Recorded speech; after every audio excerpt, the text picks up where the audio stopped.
Badlands. Explain those Badlands. That's a hell of a name.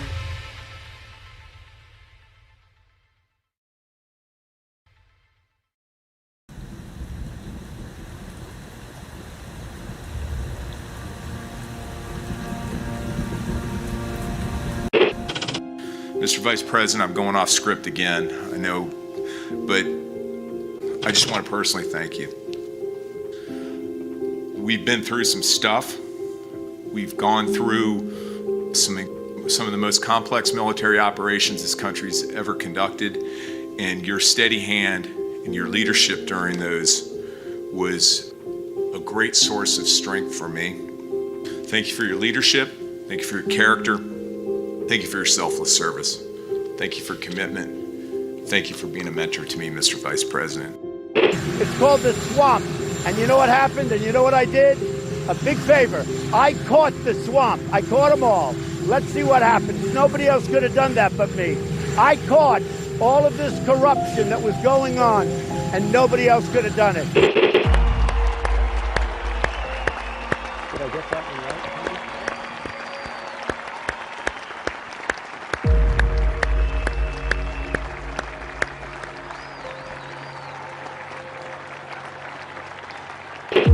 Every 4 years, we gather on these steps to carry out the orderly and peaceful transfer of power. Today's ceremony, however, has very special meaning, because today we are not merely transferring power from one administration to another, but we are transferring power from Washington, D.C., and giving it back to you, the people. For too long, a small group in our nation's capital has reaped the rewards of government, while the people have borne the cost. Washington flourished, but the people did not share in its wealth. This American carnage stops right here and stops right now. The forgotten men and women of our country will be forgotten no longer. From this day forward, a new vision will govern our land. From this day forward, it's going to be only America first. This is a president of the United States who is a danger to the republic. America first.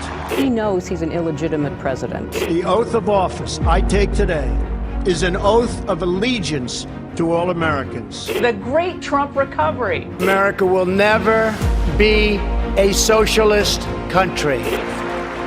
I will fight for you with every breath in my body. Russia, Russian, pro-Russian, Russian, the Russians. And I will never, ever let you down. A dangerous virus is spreading rapidly in China, and U.S. officials are very worried that it could come here. This is really the worst attack we've ever had. This is worse than Pearl Harbor. This is worse than the World Trade Center. There's never been an attack like this. The time for empty talk is over. Now arrives the hour of action. What they're doing is using COVID to steal an election. Together, we will make America strong again. You know what it's about? Fraud, fake ballots. We will make America wealthy again. They are trying to steal the election. Now, under the leadership of President Trump, we are fully realizing President Kennedy's prescient view of Special Operations Forces. We will make America proud again. And watch, please, those mail-in ballots. We will make America safe again. And in millions and millions of ballots. Their vote is under what they thought they needed. They're dumping more ballots in there, okay? And yes, together, we will make America great again. Thank you. God bless you. If we are right about the fraud, Joe Biden can't be president. Congress, the chair declares the joint session dissolved.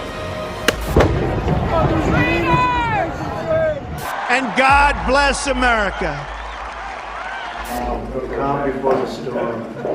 What storm, Mr. President? You'll find out. Here's the moment you've all been waiting for. Here is Devolution. Devolution. With Patel, Patriot. The best is yet to come. Congrats on this. I like this show. The Power Hour. That's got a good sound to it.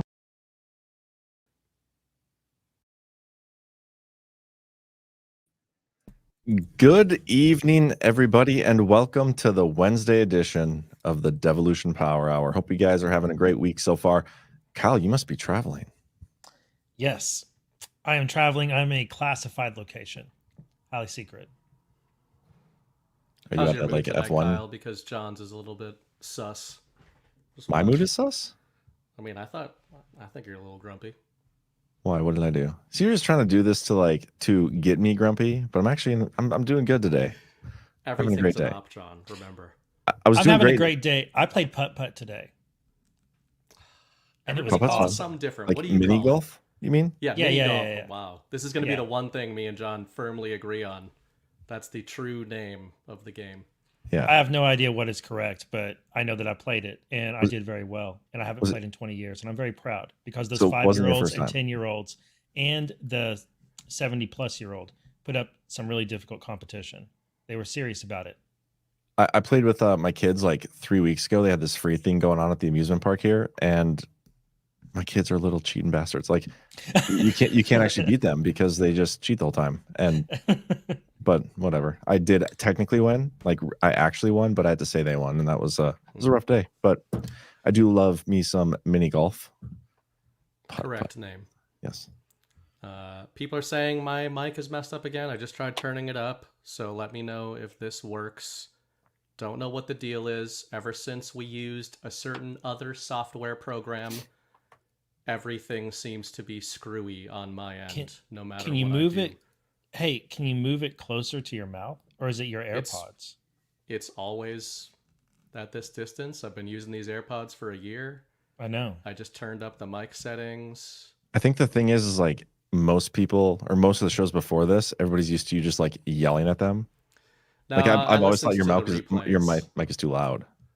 I listened to the replays and couldn't really hear myself at all. Although I think it seemed better. People are saying it's a little bit better. Yeah, I don't know. I mean, who knows with this crap? Yeah. Also, the chat always has something to complain about. No offense, chat. But that's true. It's weird that you guys hear me as you normally would, but when it's on the actual Rumble thing, I'm lower.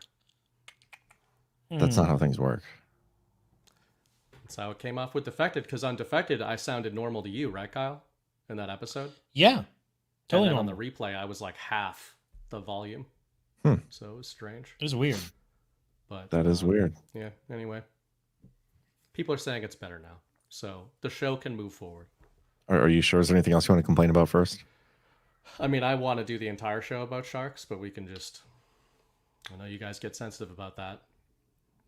You're the one who's sensitive about it, man. You spent that one episode like 10 minutes. That's you. Who else is sensitive about it? Donald Trump. Well, did you see that there was 3 shark attacks on like Monday? Yeah, I'm aware of all shark I knew you were going to bring this up too. Always. He told me before the show, he's like, I'm having Green Star spliced together. My and Trump stuff is gonna be so good. I was like, yeah, dude. But you know there were actual shark attacks. Like that's probably why he said it. So I mean, let other people push it. Don't push it yourself. That's gay. About shark attacks. I like, really Trump comms. I can no longer. I downloaded a shark tracking app to my phone. He sent me this the other day. Why?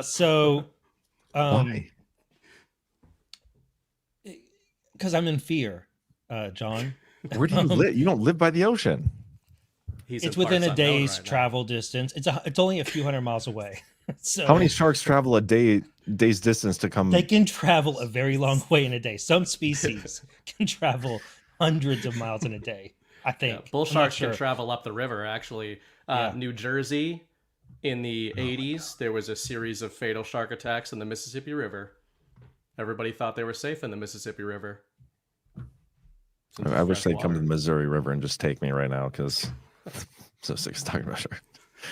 You too. I can't believe you downloaded the app. You know, we talk about the real problems just because you're sick of it. Some people are. It's just information, John. It's just information. Yeah, there's a difference Information about where the sharks are. Information and useless information. Sharks don't care about your feelings. We need Ben Shapiro to weigh in on the shark debate. Yeah, I bet Ben Shapiro would agree with both of you. All right, anyway. Ouch. That hurts. Yeah, it's supposed to. That's a low blow. Yeah. Well, BB, are you like a huge super fan of F1? Like, what else has changed here? He did message me about last weekend's Canadian GP. Oh my asked me if God. I was watching it. Dude, it was to awesome. Say it was rigged. I literally sat down. Shouldn't have said anything. Because Mrs. Bright was watching it, and I was like, you know what? I'll humor this. And within like 20 minutes of watching it, there was already bullshit that John brought up last week about the luck involved in F1, and it screwed my boy. Did.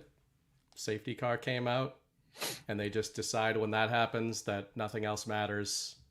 So luck doesn't exist, though, I was told. Not in F1. Do I really need to explain safety car regulations? No. We'll do it on the camera. You really don't.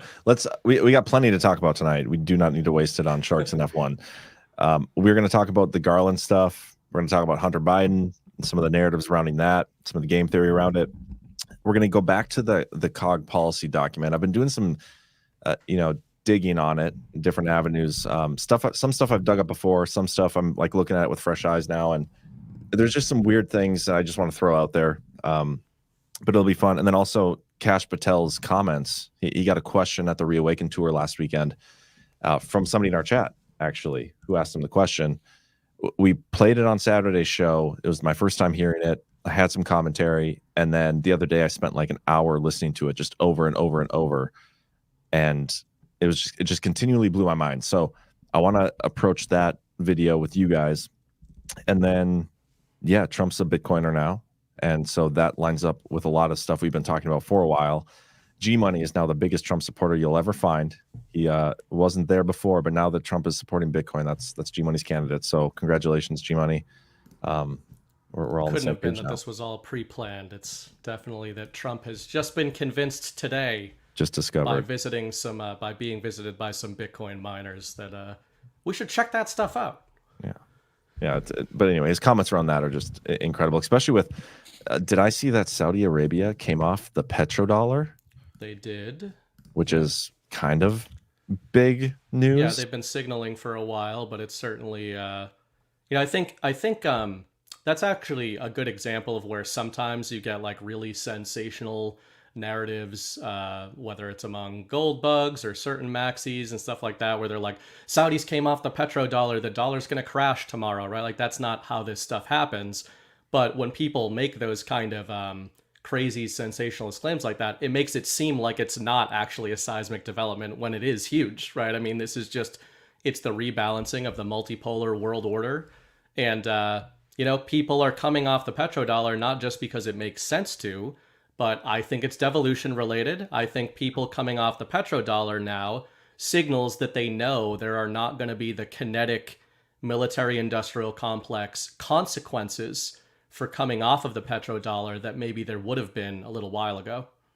I just think it's something that we've been signaling for like well over a year now, right? Like get out of the dollar, diversify your assets if you can, get yourself some gold, badlandsgold.com or badlandsmedia.tv/river, some Bitcoin. Both of those are great topics. We'll get into that when we get there. Let's get to our first sponsor. How's this? Actually, it's not just our first sponsor. It's our sponsor of today's show, and it's CB Distillery. Big fans, guys. Let me guess. Your medicine cabinet is crammed with stuff that doesn't work. You still aren't sleeping. You still hurt, and you're stressed out. That's how it was for me. So I cleared out my cabinet and reset my health with CBD from CB Distillery. It's been a real game changer. CB Distillery's targeted formulations are made from the highest quality clean ingredients. No fluff, no fillers, just pure, effective CBD solutions designed to help support your health. In 2 non-clinical surveys, 81% of customers experienced more calm. 80% said CBD helped with their pain after physical activity, and an impressive 90% said they slept better with CBD. So if you struggle with a health concern, haven't found relief, make the change like I did to CB Distillery. And with over 2 million customers and a solid 100% back money guarantee, CB Distillery is a source you can trust. And you can get a 20% discount to get you started. Visit cbdistillery.com. Use code DPH for 20% off. That's cbdistillery.com. Promo code DPH. You're about to say something. I may have just if we want to keep troubleshooting my mic the whole show, I clicked on my AirPods symbol on my computer, and they've never shown my Yeti microphone on my AirPods screen, and now it shows them there. So I don't know if that means anything. I don't even own AirPods. There's some kind of conspiracy going on. What you should do is one of these days, you've been streaming for how long now? Like over a year? Yeah. You have yet to log into StreamYard and try anything by yourself. And I think you should do that one of these days. I've got access to my settings right here. StreamYard settings have always worked fine until now. I do see people saying in chat that it does sound better now. I put the mic volume up to like 1 billion. Should John and I just be quieter and back off our mics by like 3 inches or something? Well, I'm really soft spoken anyway, so that's probably what the problem is. I am not gonna change how I do things just because somebody else is having their own internal issues. Wow. Mm. And I think you should operate that way too, Just Human. Mm. This is a Burning Bear problem. This is not our problem. Fine, let's talk about Garland and Canadians and all the rest of it. While Kyle does this, you have all the time in the world to figure out your mic, man. Just do it quietly, if you could. Let's go, The problem Kyle. is I can't hear myself. All I see is the chat. All right. So you want to talk about Garland first or Hunter Biden first? Let's do let's do Hunter first. Maybe that might be a better flow. Sweet, because that's the order I wrote my notes in. That's awesome. All right. Hunter Biden guilty of 3 felonies in the gun case that never should have happened, because what he should have done is taken a plea deal last summer. If he had taken that plea deal last summer, he would have been hit with some misdemeanors and probably wouldn't face any chance of jail time for anything. It would have encompassed the tax charges and the gun charges. He would have got no jail time, probably would have got probation, some fines, community service, or some stuff like that, have to do some programs. I don't know. But instead, he and his team blew up in that plea deal last summer in that hearing and walked out because DOJ said, Special Counsel Weiss's team said, actually, this is only for the gun and tax charges, not for any possible FARA or bribery allegations or charges. We're still investigating that. So his team walked out, and now Hunter Biden is reaping the consequences of his defense team walking out of that hearing. And that's that he has been found guilty of violating 3 gun laws. And I think this is hilarious. It's one of my most favorite stories ever. I think it's one of the greatest days as far as like the simulation delivering some really good, solid humor to us, because Hunter's conviction, the verdict comes out on the same day that President Biden is speaking at a gun event. Mm-hmm. The same day. And then it's like this just dessert where he had this easy path with this plea deal. And he's this elite person who's supposed to be protected and never face the consequences of his actions. And he had this sweet plea deal that nobody else would have ever had offered to them unless they were an elite person with access and the ability to compel super sweet plea deals such as that one. And he walked away from it because it wasn't sweet enough for him. And now he is facing the consequences for it. But the gun laws are unconstitutional and should be tossed, and likely will be tossed at some point, thanks to New York Rifle and Pistol Association versus Bruin decision from SCOTUS last summer, or in the summer 2022. So what we have here is this hilariously kind of like awkward situation, I think, where some of the same gun laws that conservatives have argued for decades should be deleted from the books, and some of the same gun laws that have been liberally, pun intended, applied to defendants in urban communities for decades, and some of the same gun laws that liberals have championed for decades as preventing gun crimes, or gun violence as they call it. Those same laws, the son of the sitting Democrat president has now been found to be guilty of violating. And so we're over here like, we want to cheer this, because it represents someone who is a protected person in our society facing consequences. But at the same time, we shouldn't really cheer this if we want to be intellectually and principally consistent and say that this is a wrongful conviction because these laws shouldn't exist in the first place, because any infringement on the Second Amendment, any law against guns is an infringement on the Second Amendment. So it's this really weird situation, and I think it's hilarious. From like whatever way you look at it, it's hilarious. And he probably will get off on appeal and should get off on appeal because these laws shouldn't exist in the first place. I want to go back to earlier. So this charge, these gun charges, like you said, they had a plea deal in place. The judge was reading through it, making sure that Hunter was aware of everything in this plea deal, and they got to the part where it's just the gun charges. This doesn't get you off for everything else. And that's when all hell broke loose. And that is what led us to today. So, number one, if you look at everything as if, like, let's just say that was a misunderstanding of some sort. If you would have agreed to that plea deal, we never would have even been here right now. And so do you think this could potentially be some unscripted, information war headlines that originally, like, hey, we're going to give this guy a plea deal. Like, if there's a bigger plan going on, whatever, maybe Weiss is in on it. I don't know. Maybe he's playing his part. He offered the plea deal. It ended up blowing up. And so they ended up going through with the gun charges. So do you think there must be more? I mean, we know there's more to the Hunter Biden saga. Yeah. There's other investigations or other offshoots of the Weiss investigation still ongoing. So this is almost like a cherry on top of these other narratives. That's the way I look at it. But it's also been it's been interesting to see all of Twitter react to this and how it should be responded to, because honestly, like, I look at the gun charges like, I don't give a shit about this. Like, I've read through the laptop. There's much bigger crimes here. That's the other layer to celebrate it. Where you can't, okay, now that's the other layer to the whole thing, where it's like, whether you just think these gun laws should exist or not, or whether you're a liberal conservative, honestly, you probably think that Hunter Biden is guilty of far worse, and so is his dad and his uncle. So you're over here like, yeah, this is a really weird thing where the system actually worked, and charges that you would never expect to get levied against a president's son got levied, and then he got convicted. These are things we would never expect to happen. These are protected people.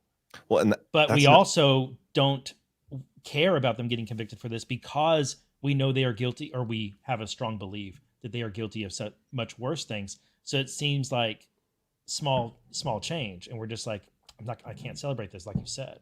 That's another layer of it that makes it awkward, and also kind of funny. Yeah, well, the left's talking point with this, and this is the narrative that I think we need to be equipped to debunk, or at least defend against, is they're saying, okay, see, a Biden DOJ went after Trump and found him guilty of all these things, 34 whatever felonies, but the same Biden DOJ indicted Biden's own son. So clearly, it's not unbiased. They're just going after crime where they see it, and Trump's clearly guilty of these crimes because Hunter Biden was guilty of these bogus gun charges, whatever, not even bogus, just whatever those charges are that are irrelevant to me. Yeah. That narrative is what's being pushed, and that's what I think we need to discuss a little bit, because I think it's obviously bullshit. I mean, the left, I don't think all these people like the Joe Scarboroughs of the world, I don't think many people care about what they think anymore, but this is the narrative they're pushing. Yeah. So yeah, I mean, I don't know. It's just so stupid when we know there's more crimes. I think a lot of us projected this, that this would be, even before the conviction was handed down. One good thing I think to come out of this is I meant to mute myself. Now you're muted. I was like, what'd you do? Okay. Okay. Sorry. I meant to mute myself, but I just naturally went and muted you instead somehow. Maybe he was in the background of Defected just messing with the slider, and every time I go to look at it.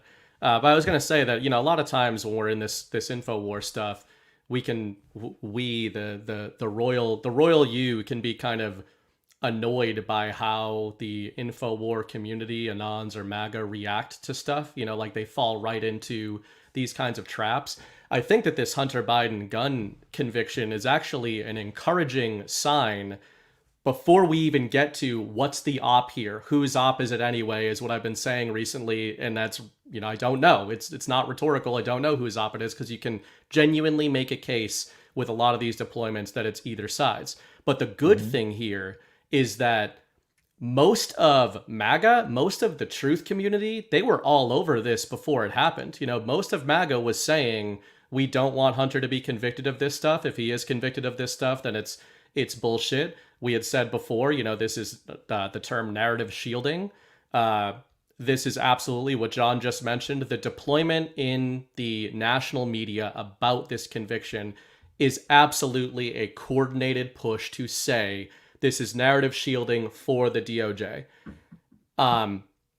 That's where it looks on the surface like this conviction is their op, the other side's op. And it's to create narrative shielding, get them on this sort of process, get them on this technicality, commute the sentence. They're floating that idea into the media that they're not going to pardon him, but maybe they'll commute it.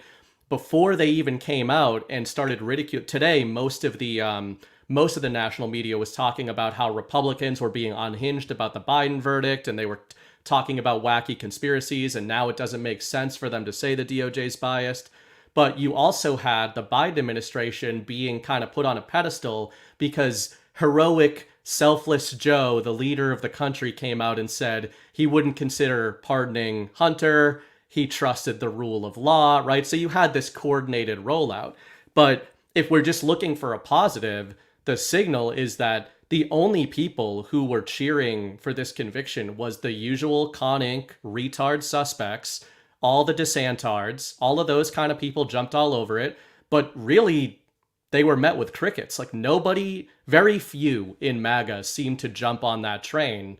They were saying either he shouldn't have been convicted of this at all, or like Kyle said, he should be convicted of far more serious things. So what's more interesting for this community to discuss is whose op is it? Is it narrative shielding by them, or is the preponderance of, I know the guys on Eye of the Storm were talking about all of the incredible hits of all of this stuff in the Q drops. Yeah. Is this a double sort of rug pull situation where the enemy thinks they're getting this narrative shielding defending the DOJ, but Trump and Patriots actually want that to be in place because they also want the Garland DOJ, the quote-unquote Biden DOJ, to seem to have that kind of shielding for the important shit coming down the line? So I think that I think you can go with narrative layers on this, and there's a layer that makes total sense where this is small potatoes tossed out to conservatives to make them think that something happened to somebody they don't like, and they should be satiated on that. And I think that there's a lot of people who kind of traffic in that thinking where it's like feed that appetite for vengeance that's definitely out there, where it's like something happens to the Bidens that's actually bad for them, something doesn't go their way. It's like everybody's going to cheer that. Here's a bone. Just throwing a bone to that side or that group that wants that. I don't think that's the case, but I can see how somebody would think that. And then that feeds into the overall narrative of a two-tier justice system, and they're just covering it up. They're putting some gloss over one part of it. And it's going to come right after Trump's conviction. So the media gets to make this glossy argument about the two-tier justice system, how it doesn't really exist, and try and move the discussions on. What I really think is going on here is not that. What I really think is going on is that Hunter is an informant, and I'm not opening up this argument again. I'm not getting into this argument again. I'm just giving my actual opinion of what I think is going on. Just saying I'm right, case. You're wrong, no rebuttal. No, I'm actually not. I'm just saying that this is what I really think is going on, is that Hunter is an informant and an asset who flipped long ago, but part of the deal that he took in flipping is that he has to face these charges, and he has to go through this public process. The benefit of having him go through that is partially the public exposure of the way things work in D.C. and the Biden crime family. They have to experience that exposure drip by drip throughout his presidency, which is what has happened. And you've seen Republicans and other groups get together to basically put all of the Biden's dirty laundry on display the entire presidency. Since before he even won the election, it's been just a campaign after campaign after campaign of here's the Biden's dirty laundry going back 50 years. And I think that's part of their punishment. I don't know if his defense attorneys are in on it. I don't think they actually are. I think that they are actually making the arguments as best they can, and he hired some swampy attorneys to be his attorneys because they're going to do a swampy defense for him against impossible odds, basically, because the facts and evidence are so incredibly strong. You have Hunter on video talking about his drug use around the same time that he purchased the firearm. So the evidence is overwhelming. And I think Weiss is a patriot, and I think he's in on the whole plan and knows Hunter Biden's an asset, but he has to bring these charges against him, because what happens when you give a prosecutor evidence against a defendant? Well, they tend to prosecute that defendant because they have the evidence to do so, and they like racking up their conviction numbers, right? So that's what they're doing. Yeah, I want to refute that a little bit, but I'm not going to. I think it's okay, because the best thing about this is Hunter Biden's laptop is in evidence, and the FBI I was just going to say testified to all of that. And so you can think that he's not an informant, and that Weiss is actually out to get him, and that Weiss did a huge favor to the info war and the narrative war by introducing that laptop into evidence and having an FBI agent testify that it had that the one they had not been tampered with, and that it was actually his laptop. It matches his iCloud account. The VIN numbers all match, or serial numbers or whatever I should say. And that's probably the whole purpose of it, you could say. That might be the most important thing, just like with Durham. The most important thing wasn't the result of the trial. The most important thing was the evidence and testimony gathered in pursuit of the trial and entered into evidence. See, I'm still like, I've been playing with the idea that this whole aspect of Hunter Biden being charged for these gun crimes was an act, like they didn't think it was going to get here because of that original plea deal. But again, I don't think he's an informant. But in order to agree to a deal with the FBI to become an informant, wouldn't you have a lawyer present? Well, you probably did, and his lawyer could have been any number of attorneys. It doesn't have to have been Abby Lowell. Yeah, but anyway, I'm not going to argue. We don't need to same net effect, same end result. I think that Hunter made an agreement back in 2017 or before. I think it goes back a long time. So, yeah, I guess we'll see. We'll see. I mean, I think that's something that if he does turn out to be an informant, he probably won't spend any time behind bars, right? I mean, why would you agree to become an informant if you're not going to? Well, that's the thing here, is that now that he took this thing to trial instead of pleading guilty, now he does face the potential of jail time. Yeah, if you were an informant, would you agree to? It depends on what else you could have gone down for, right? There's all different levels of this stuff. We'll have to see what he actually serves. But is it? I mean, there's been informants throughout American history, going back to the RICO cases that Rudy Giuliani prosecuted, where somebody will take a 5-year to avoid a life, right? So there's all different levels. We've had this debate so many times. I'm not going to. Just saying that's not a refutation of it. I'm not furthering the debate. I just want to point out that this is a moment where we might find out that he's done some asset work, because right now the sentencing date hasn't been set yet, but it's expected to be in the fall. But between now and the sentencing date, they're going to make sentencing submissions. And something that is part of sentencing submissions sometimes is the work an asset has done, and ask the judge, hey, I did all these great things helping the FBI out, judge. Will you please give me some leniency on this? So we might see that happen here, and boom, the world learns that Hunter Biden was an asset and helped out with some. If that happens, I will finally agree with you that Hunter Biden is an informant, but I don't see that happening. I love Scotch whiskey, especially Scotch whiskey with caramel notes or butterscotch. So if you want to send me a bottle to congratulate me on being correct. Are we doing a bet? Is it? I mean, let's do it. I'm confident enough that I do think that Hunter Biden is. You think it'll be disclosed though?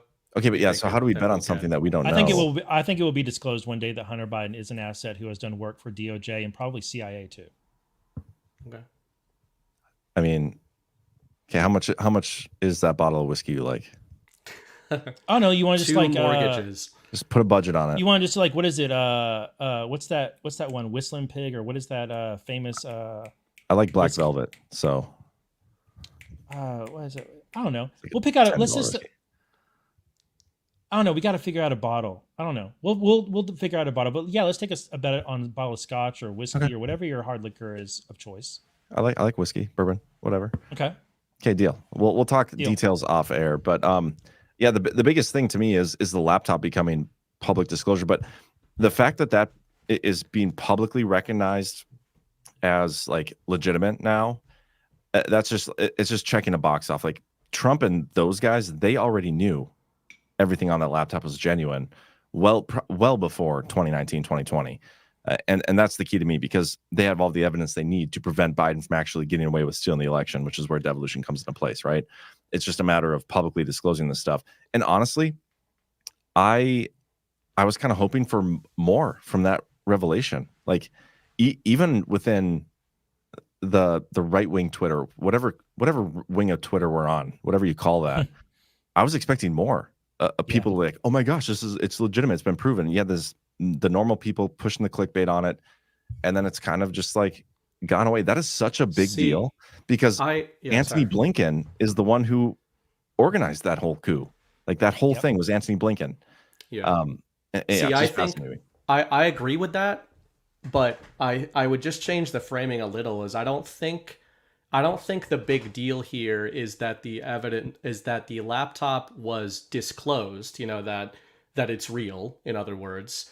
You saw some of that, but you obviously, to your point, didn't see it blow up in the info war. Like, oh my God, this stuff's real. I think part of why you didn't see that blow up is because most of the people who are aware of Hunter's laptop have been talking about all the evidence on it for 2 years, right? So like, we've already believed it's real. It's cool to know that it's real. But I think this goes back to, again, the drops. The drops are extremely relevant this year. They're more relevant than they've ever been before. How do you introduce evidence legally? So I think this is less about disclosing, and it's more about, to your point, John, if Patriots knew the information that was on that laptop, among other things, it probably acted as one among many predicates for the devolution operation, right? But the devolution operation is continuity of government. It's a national security operation. It is not a justice operation. It's completely separated from that, right? The military is to defend the United States. The president's to defend the United States, not to prosecute organized criminals. So I think the significance that we'll see in the future is this laptop is now in a case, in a federal court case, entered into evidence with the Department of Justice, which means it can now be referred to as evidence for everyone who spins out of it. So if and when we see prosecutions against other members of the Biden crime family, against people covering up, you bring up Antony Blinken, right? This laptop still ties him to it in a legal sense, because he can now be brought in a future, he can be forced to take the stand in a future case. This laptop is evidence. That means anybody connected to it is now officially entered into the public register. So I don't think it's about disclosure. I don't think that the normie mind really even knows about this laptop, to be honest. Like, a lot of normies don't even know about this. When they'll find out about it is if and when we do have these big players being forced to answer questions by federal prosecutors about the information that is displayed on that laptop that they now have. That's when the disclosure comes. I agree with everything you said there. It's just much more of an actual approach than it is a narrative approach, which is surprising for you. Because in a narrative warfare, the narrative is like the court of public opinion is all that really matters. And so I agree. The crimes being on there being like, I just, the fact that was legitimized in this case, I just thought it was going to be something a lot more splashier, maybe. I think I'm just saying, I'm not, I think that's a good thing. No, because I think that this is the story Patriots want right now. We're not at that phase of the story yet to get everybody wound up about this stuff.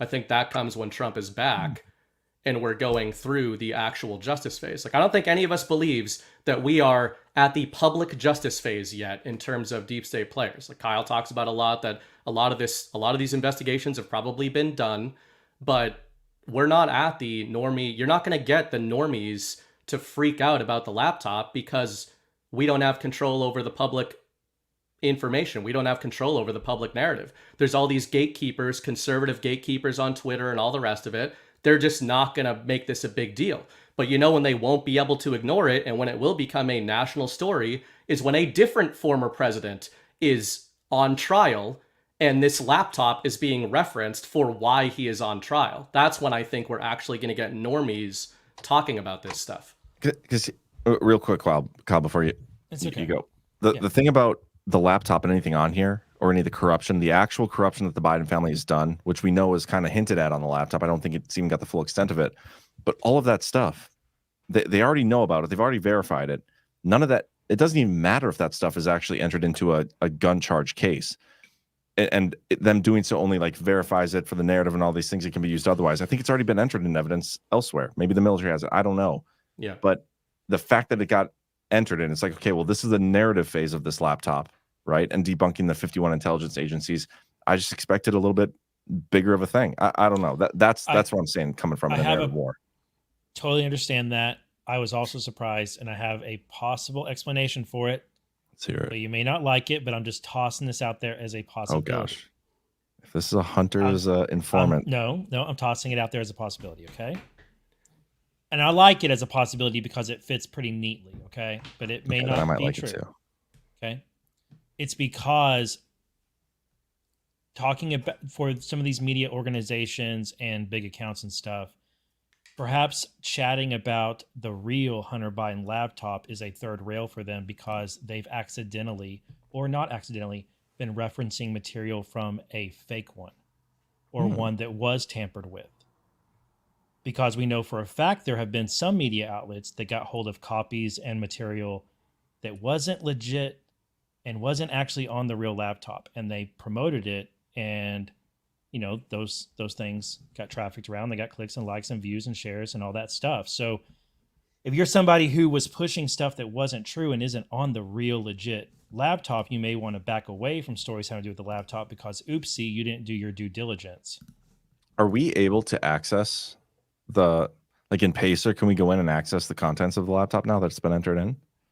I haven't looked. I can look real quick to see what's there. I don't know how much was put in the paper filing. I just didn't know if there's like a digital repository of all that stuff, but because then it would be interesting if anybody could go and access the full contents of this laptop and see what's on there and verify it for themselves. Like, hey, this is now it's an illegal case. Like, you can go look at it and verify it yourself. All we've heard is like the laptop's been verified. Right. And because of what you're saying about like all the different brands of the laptop, like you could have these people pushing the bullshit stories from the laptop being like, see, told you, now it's justified. And that could honestly make things worse. Yeah. Right. Now, did Hunter in this case, did he have to acknowledge that it was his laptop, or did they just use... They used an FBI agent. Testimony? Yeah, they did forensics on it and testified that it hadn't been tampered with. Yeah. You guys remember that interview you did, right? Where he's like, I don't know, it could have been me. It might have been me. I was stoned out of my mind that time. Yeah, he lost a lot of laptops, so... Like, how many laptops did you go through, bro? I mean, I think he lost almost unbelievable. But it's not when you're smoking. Like, there's a video I saw the other day. I was just driving, and it was like, okay, 15-minute long video of him on the phone with his, or I guess it would be Bo's ex-wife. Is it Haley? What's the name of the one who both brothers? Haley? Yeah, Haley. Yeah. And he's like on the phone with her talking about how he was at rehab, and she's like, we need to go to counseling. And then he's like smoking some weed or whatever he's smoking, and then pauses, and she's like, are you there? And and he's just like, getting high while he's so like, I could totally believe this guy legitimately was too high to function and made some mistakes. Either way, same net effects that we agree about. Either way, neither one of us is probably gonna to buy the other person a bottle of bourbon. I just think you could use I was surprised this wasn't a bigger deal on virtually everything we ever discuss, because there's normies who do not pay attention to any of this. And if you look, for the news brief, it's like I'm going around the internet all the time looking for headlines for us to make fun of and try to say what's really going on, from Politico, from the New York Times, from all of it, right? And all of their write-ups on this Hunter Biden case, none of them mentioned the laptop. So in terms of that is information that you have to look for. You have to be direct path. I am going to look for the evidence in this case. And if you're left-wing, you've ignored all of the conspiracy theories, what you've been told are the conspiracies about it. Now, besides the note Kyle mentioned of maybe there's some people who are passing around false versions of the laptop and that's why they don't want to discuss it, I do think the other thing here of why wasn't this made a bigger deal on quote-unquote right-wing media? Because most of those fucking people are not on our side, right? And what you mentioned, John, might be another, sometimes it's these negative or silent indicators of where people's allegiances stand, of what these publications are actually trying to do, or these influencers who never got banned from Twitter and all the rest of it that we talk about. Why didn't they make a massive deal about the laptop being real? Because they're not really interested in the same kind of stuff that the people watching this show are interested in. That's why I'm saying I think that in order for normies, in order for people to think it's a big deal, a story is going to have to be put around it and just dragged right in front of their face. Like, when you're going to pay attention is when Joe Biden is in a trial, just like Donald Trump was. That's when they'll have no choice but to cover this stuff. Well, that's exactly what I'm saying. Like the way this was introduced as like being legitimized, the normies don't even know. They don't care. That's what I'm saying. Yeah, I know. Well, that's what I said. That's why I was saying that the laptop was being entered, that the significance of it is just the DOJ having it and confirming it's real. It's kind of that the choice to know will be yours type of stuff, where it was sort of a great signal to us that we know that that's real, which then we can draw any number of logical lines from that knowledge to everything else that we've looked into. But in terms of Normieville, in terms of the movie, the public movie, we're just not at that stage yet. So they're not going to be, looking into it. Yeah, but let's move on to Garland. We've already spent an hour on Sharks F1 and then like 10 minutes on Hunter. So let's do a little bit our next topic. We're just giving the audience exactly what they want. So Garland held in contempt by House. Speaking of giving the audience what they want, I think a lot of MAGA really wanted Garland to be held in contempt by the House for something, anything at all, because Garland is the chosen villain right now. Even though I don't think he really is a villain, but we're supposed to believe he's a villain. So if you think he's a villain, good. That's what the writers of the simulation and the coders want you to think right now. And he's been held in contempt by a vote of 216 to 207. The Dems did this 3 times and got convictions on Bannon and Navarro, right? So now the Republicans have done it to them. And lucky for us, there's already a well-established routine for how to go about such things. Do you want me to keep going, or did you have something that you wanted to say? You can go ahead. Okay, so what this is about is the transcript with Hunter Biden's interview with Robert Hur. And the transcript is out, but Republicans say that isn't good enough. They want the audio of it. They say that they need that tape in order to verify that the transcript is accurate. DOJ says the transcript is accurate, though we did edit it to take out filler words and repeated words, such as when Biden stuttered and said I, or or or whatever. They took those things out, which you got to admit, those are normal things that are done. It's done with transcripts. Normally, you take stuff like that out when it's repeated or someone is messing up their words and stumbling over it. You take that stuff out for efficiency of the economy of the transcript. But they still want this. And DOJ says that, well, you can't have it. And portions of it are exempt due to ongoing investigations and the witness participation in future investigations being chilled by the prospect that their audio would be leaked. I think those are perfectly understandable as reasons to keep it exempt and not release this audio. But I also think it's perfectly fair for people to say, no, you're just saying that and using that as an excuse not to release it. So either side of that is fair, I think. I do think it's well advised, though, to think about other whys. Now, the Republicans say that they're after this audio, and they're holding Garland in contempt over it. That's how bad they want this. Okay, all right. This is what has me spooked about. This. Republicans could have held A.G. Garland in contempt over a lot of different things. They could have chosen a lot of different things. they've chosen an audio interview with President Biden, they are pretty much futilely trying to hold it in, trying to impeach. We all know it's not going to happen, but they're going after this audio, and on the face of it, I think it seems like they just want to embarrass him. Like they just want to get this audio of Biden stuttering in an interview with Special Counsel Hur. And I can understand that. I think that's the obvious answer, but I think we should ask if there are other reasons why Republicans are after this audio and why they are trying to break through these exemptions and DOJ withholding it. And I don't think it has to do with embarrassing Biden. I think it has to do with getting to an understanding of what the other investigations are that might be going on that the Biden transcript might speak to. In other words, they're trying to get tipped off on other action that DOJ is doing that relates to the Biden interview. I can see what you're saying there. When I look at Congress, especially right now, I just look at a high school drama. Like all they ever do is like freaking I don't remember which senator or House member it was the other day. It was like, I'm calling to the floor a vote or putting forth something that we're going to finally find out which side of the aisle everybody's on about sending money to this war. And like, it's like, who fucking cares? Just like, nobody wants this. Like, I hardly pay attention to what they're doing. When I look at something like this, with the transcripts, it's interesting to me because the way that Robert Hur detailed Biden's memory in his report, and then the memo that the White House sent to Robert Hur, like, hey, this is a little bullshit. The media ran a whole bunch of stories about like, oh, Biden was just coming off the weekend of having to handle the Gaza attacks and all these things. His interviews was like a day or two after the Gaza attacks on October 7th. And there's a lot of weird initial narrative spin. They're like, to me, it was like that was signaling this was a really, really bad interview. I haven't read through the actual transcripts yet, but I'm imagining that they aren't as bad as was hinted at by Robert Hur. And here's what Robert Hur actually said. His memory was significantly limited.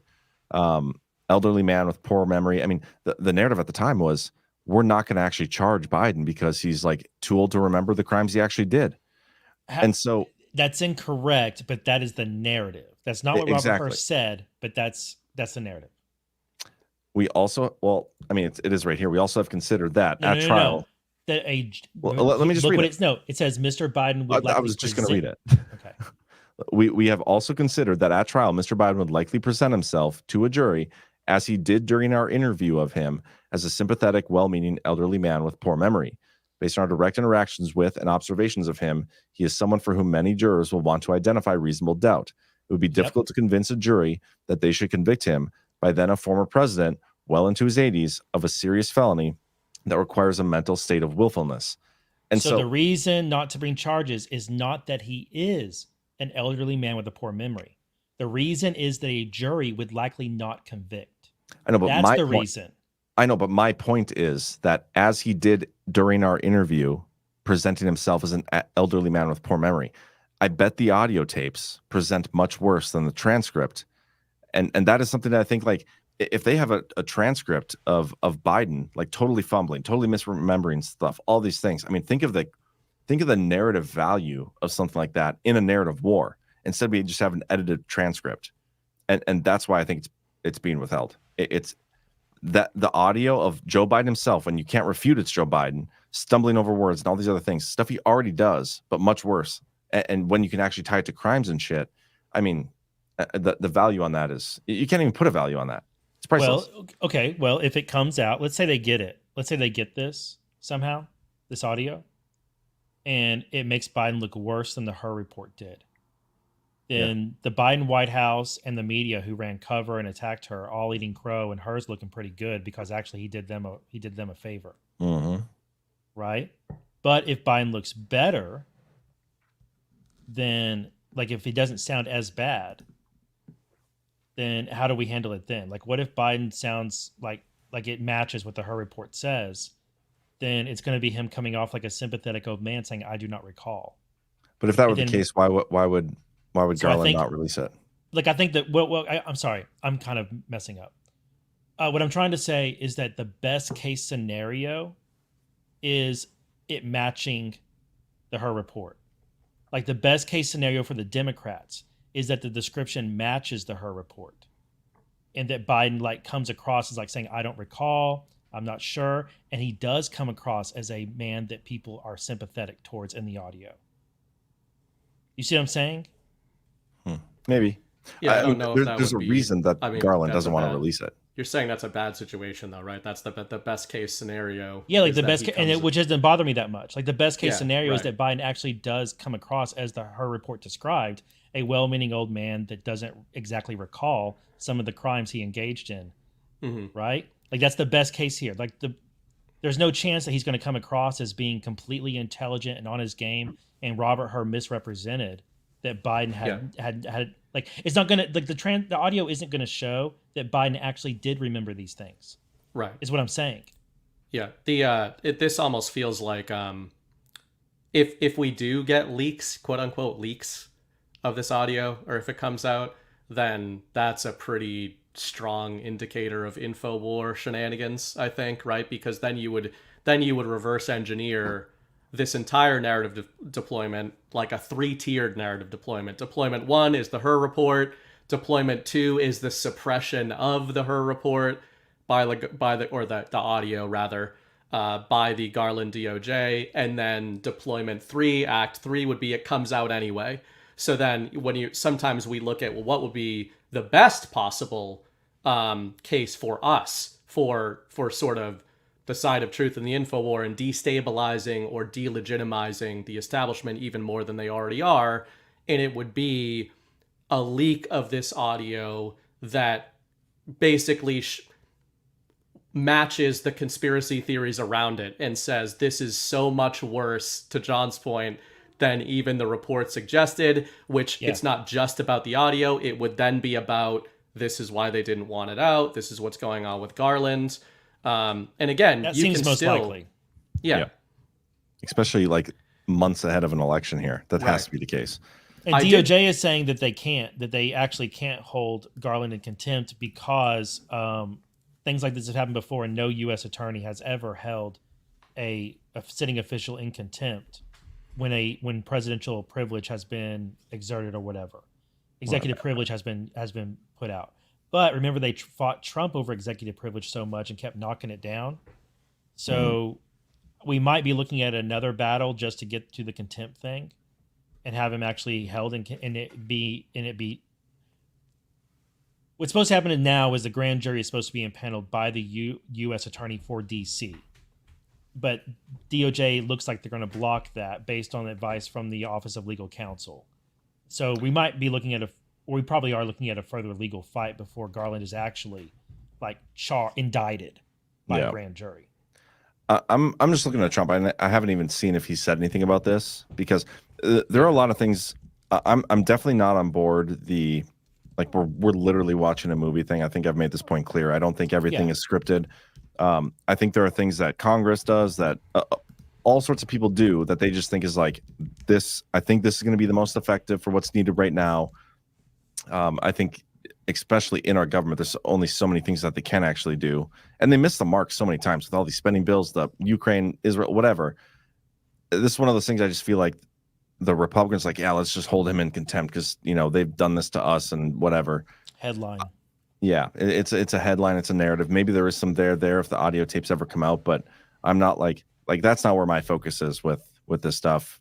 And unless Trump's like signaled like this should be the focus. I don't think he's done that yet, unless I've missed something. But otherwise I think you can have that. The other day I was talking about, in a different context, just compartmentalization. We were talking about it actually in a different conversation.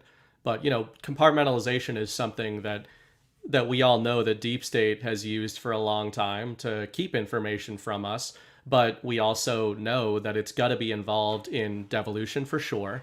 And then everything from the QOP to, if you want to sum it all up in a macro, the plan. Whatever, all of our mileage varies on what we think the plan is. And to your point you just made about the movie, how much of what we're watching is the plan. The beauty of what I think is going on with the plan and the movie theories, which I do subscribe to more than many, is that you can have both. You can, in my view, you can have exactly what you just laid out about Congress. Congress are a bunch of predictable, self-aggrandizing figures, right? And that anybody involved on the Patriots side of an information dissemination op, a disclosure op, which is taking the form of a story to the American public, they know what the Congress is going to do when presented with certain information. They're going to cater to whatever their constituents or their social media constituents want them to do. So you can kind of have both. You can have a very small number of people aware of what the real op is here, and they just know what Congress is going to do. They know that they're going to just the same reason. You don't have to think that somebody like Bragg is involved in a Patriot op where he could be pulled into a Patriot op, because they know exactly what Alvin Bragg is going to do when you dangle the Trump bait in front of him, right? So then you go, okay, well, I'm gonna fucking kill you. Was that your wife or your dog? No, my cat. He's being a psycho. What are you doing, man? What are you doing? Is there something in here? Look how pissed he is. He does look pissed. What's your problem? What's he doing? Now his claw's stuck in my shirt. Get out. All right. Whatever. Maybe he didn't break everything. It's destroying. Your point wasn't that good anyway, so. Yeah. Anyway, to finish that point up. I'm sure that won't be clipped out in any way. That was an op. You can have Bragg be in the movie. So in other words, if we talk about Patriots baiting the enemy into making certain decisions in furtherance of a narrative war, that's still a movie. You've just got actors who don't know they've been cast in it, right? So I think the contention in movie theory comes across when some people are like, I think Alvin Bragg is in on the movie. I think, every single person that we see in Congress and on down the line making every decision they make is part of the op, which that doesn't make any sense. But there are still people like me who think we're watching a movie, but it's because it's game theory and Patriots know exactly what a bunch of pedophilic congressmen are gonna do when presented with certain information. What does GOP Congress do best? Pretend that there are allies. So what do they do when they get bait of Merrick Garland bad? They hold them in contempt, because that's what the other side did, right? So it works for us, even with these people not being on our side. Dude, I honestly think that so much of the time, Republicans in Congress are the 5-year-old holding the controller, thinking they're the second player on screen and playing the game, when really it's the two adults actually playing. That's a good. And I think that Trump and Q Team are over there with the real controllers, and they're actually player 1 and player 2. And Congress has a third controller that is actually disconnected, and they just think that they're player 2. player 2 connect your controller. I like that analogy. I like that analogy a lot. And we could have a debate right now on what a movie actually is if people in it don't know they're in the movie. But we should save that. A documentary, sort of a mockumentary, maybe. Maybe a mockumentary might fit. Like we should do the some actors, and you've got then real people. We should do I'm thinking of how much time we have for we have so much to get through yet here. And I want to do the boost before we get into the continuity document, Bernie Bright. So if you want to go through those, because I know Bernie Bright having to read the boost is going to take a solid 2 hours. So we should probably get those rolling here soon. It is unless true. your cat interrupts. Did want to say what I was trying to bring up during that conversation is the Politico article from last week. The headline is Merrick Garland was Biden's consensus pick. Now everyone hates him. And this is before the Hunter stuff came out, and it was talking about Democrats and the Biden admin hating Garland, and he hasn't done what they wanted him to do. And so it's just interesting to keep in mind. Joyce Marg sent $50 over last week, said, I really enjoyed listening to CanCon and Ashley on Badlands daily, but I listen almost every day. Thought it was time to send some support. I love Kyle and BB on Defected Sunday nights. Been a listener of Wednesday DPH since the very beginning. Have some negative opinion of certain Badlands personalities, but will withhold them. Clearly me. I mean, that's funny. Actually, that was Badlands Daily Wednesday, so I fucked it all up. Oh, right. Maybe it wasn't me. Or maybe it was me still. What do we got? MP for Change sent $100 over. Said, thank you for all you do. Listen to all your shows. This is a very long message, so I cannot read the entire thing. But said, listen to Power Hours, Defected, Eye of the Storm, and more. Hear you guys disagree with each other in a very good way, but in the end, I find your disagreements are only technical. You're all in agreement of what's going on. A truth revolution. So that sums up our disagreements on this episode. So much appreciated for that. KLT Truth sent $50 over as well. Fantastic DPH show. The updated DOD COG policy is fascinating and a full circle proof in itself. The Q deltas make it all the more intriguing, and to top it off, the border executive order isn't an executive order after all. Things that make you go, thanks guys. And I don't know if you saw, John, but there were headlines the last couple days where the mainstream media is talking about how Biden's border action is not resulting in any of the border action that it said. Yeah, because it's a proclamation and has 0 teeth. I looked into them and not a single one of them has said that. I still can't believe that. Like, how do people report on government and like things happening and not acknowledge that this thing they're calling an executive order is actually a proclamation? And what this makes me wonder, like, to me, that's almost a devolution proof. It's like, even if Joe Biden wanted to do something on the border, he can't. And so the best they can do is some sort of narrative thing where it's like, oh, it's just a proclamation, which is the same thing you do when you want to like acknowledge that, you know, Juneteenth is a real holiday or whatever. Like, it doesn't actually mean anything. It's just you saying things that you want to put on the official record, but the things you say don't carry any weight. It's fascinating.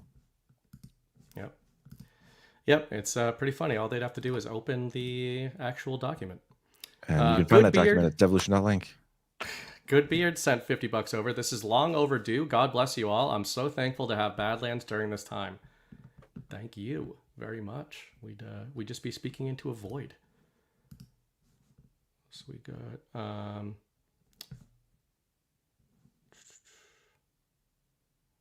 Homeschooled Librarian said, I want to chime in on the discussion about women and the draft. Oh, sorry, that's a different show. Again. PJW sent $25 over. If I had Jimmy's, they'd be rustling. John, I'd like to suggest a t-shirt that says Badlands Media, it's a great state of mind. I suggest a QR code on the shirts and hats would be an easy way to pull new people to the platform.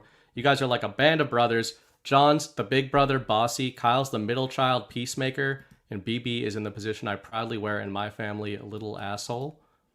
Truly do love you guys, and once I figured out I'm going to leave Badlands in my will, it will be the way I can do my part in the revolution.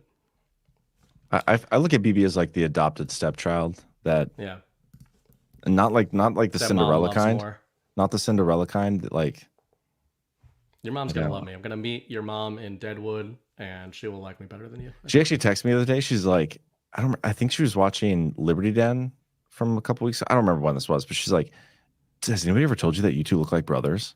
I was like, yeah. That's one of these conspiracy theories within the community. Yeah, we're fed brothers. This has been an act all along. Makes you wonder. No, my brother is much larger than Mr. Brinman. My brother lost like 60 some pounds doing the carnivore diet in like the last like 3 months. Yeah, crazy. Nice. Does he feel good besides just he says he feels so much better. He feels amazing. Yeah. That's funny. Yeah. He's still like huge though. I mean, he's still a big boy, but yeah, it's pretty cool. They're up in the where are they at? They're like northern Minnesota fishing. My dad went up there. I got invited, but I couldn't make it with my obligations. People have been telling me Lyme disease maybe go after a carnivore diet. Something I could try. Sparrow 64, $20. First time using Boost to support. It's so exciting to see more validation of devolution in the docs and to watch you guys brainstorm. So glad I've been here from the start. You're my favorite trio, each bringing something different to the table. Such a pleasure to watch and learn. I'm getting my degree at Badlands University. Thank you very much. That's a good future direction we can go in. Badlands University. I like it. John Q. Adams on Truth Social sent $17 over. I too am a Rush baby. I did not find out about the QOP until I saw the 2020 election stolen in my face and went digging for answers. Think Rush was involved somehow. He was always talking about going to super secret meetings, was instrumental in getting the Republican base to vote for Trump in the 2016 primaries, and he was given the Presidential Medal of Freedom. The media and left were always trying to destroy him. There just seems to be more to Rush Limbaugh than we know. Bittersweet part is I think Rush needed to exit when he did, so many of his followers could start looking around for other sources of info. Well said. Lionheart, $50.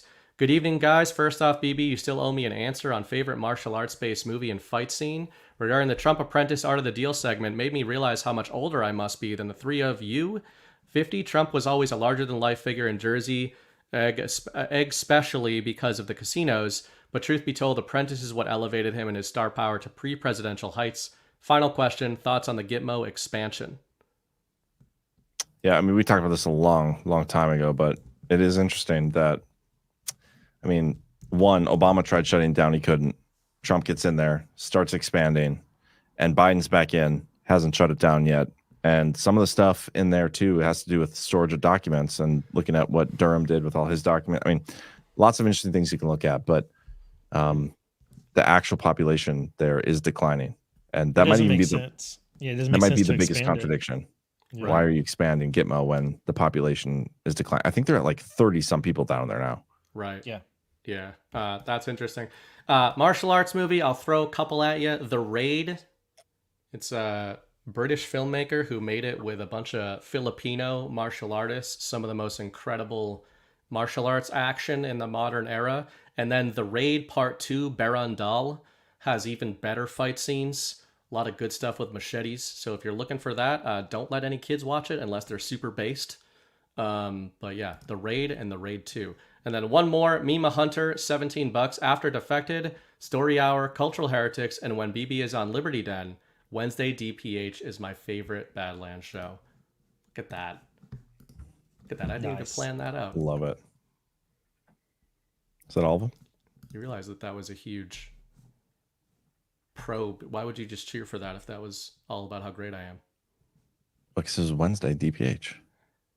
They said after Defected, Story Hour, and Cultural Heretics, and When I'm on the Liberty Den. This is their favorite show. Okay, but that was probably your Rebel rant. It was, but you still cheered for it. All right, thanks, guys. I'll check again at the end of the show for any other boosts. Yeah, whatever. Anyway, okay, so I want to get back into the COG stuff a little bit. This is going to be, I'm just warning you in advance, very discombobulated, but I've been reading through this thing multiple times. Discombobulated. I feel discombobulated, but there's a few things that I've been digging on with this document that have just kind of, I don't know, they're just giving me this weird, like there's something there, but I don't know fully what it is, but I just want to throw this out there to you guys. So, okay. The DOD continuity document, we've talked about this on last Wednesday's show, this huge thing. The DOD updated their continuity policy. Let me share this. First, what page am I on? Okay, 13. So they updated this from, it used to be a directive. Now it's an instruction. It's much longer. I like the way what Ash and Abs were talking about on their show Culture Change on Sunday. Ash's approach to this was pretty interesting. It's like this is a new phase of the operation. Before it was like the planning stuff that was back in 2018. Now it's like we've reached a new phase. This is the implementation of it. And honestly, I think the implementation was much it was a while ago, but now we're actually getting proof of it. But anyway, here on page 13, and this is what we've talked about before. The big part, this is the biggest change, the biggest addition is the actual like continuity program and the requirements. Okay, I've been digging into some of the people here in two aspects. Number one, continuity coordinator. This is Anthony Tata. Okay, I've talked about him at length. He's in my series. The continuity program manager. This was an interesting one because this gentleman is responsible for the daily management of the continuity program. This guy still is holding this position because this position is assigned to, let me pull up the LinkedIn of this fella. I could go through and actually show you guys, but it's this guy. He's the principal director for Defense Continuity and Mission Assurance at the Office of the Secretary of Defense. he's been there since January of 2020. So Tata's a big one. We've talked about him before, but the guy that's in charge of the daily aspect, the daily management, still holding that role. Okay. Thought that was interesting. Not sure if it necessarily means anything, because I think there's, I don't think this is just solely a DOD thing. I think it's bigger than that, but I think the DOD does have a big role in it. But then this is the one that's, I don't understand. Okay. Referenced a couple times in this document is Executive Order 13963. Let me pull it up. 13963 it's two executive orders after 13961, which is the devolution one. Last week when we talked about this, we went through how, okay, it's almost like they gave this checklist of all these things that you need to do in order to implement something like a continuity government plan. And one of those things was like your order of succession. You know what? I can even probably pull it up. The requirements. Let me see if I can find it. I don't remember which one it is because I don't actually have my. Oh yeah, right here. So we talked about the OPSEC, cybersecurity stuff, mission assurance, the establish an order of succession, and then like 2 days or 2 executive orders later, Trump implements the change of order of succession at the DOD. So I went to that executive order, and let me share this screen because there's a weird one. So, Deputy Secretary of Defense. This ends up being the Nordquist. Talked about him before my series. The Secretaries of Military Department. All of these people were acting, and if you're an acting secretary, you don't get to like assume the responsibilities. Okay. But anyway, go down the line. The Undersecretary of Defense for Policies, Tata, he's gone. Undersecretary of Defense for Intelligence and Security, Ezra Cohen-Watnick. In this position here, keep in mind this executive order is from December 10th of 2020. The Chief Management Officer of the Department of Defense is listed 5th on the order of succession. And now I got to find the article. Hold for processing. Because like 10 days later, 20 days later, this position no longer existed. Right here. They need to answer to this. Pentagon CMO pushes back as Congress moves to shutter the office. And this article is from December 4th of 2020.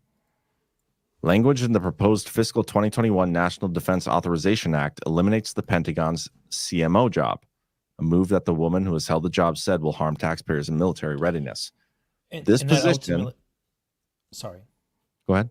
That ultimately did happen, right? Yes. This position was eliminated. It does not exist.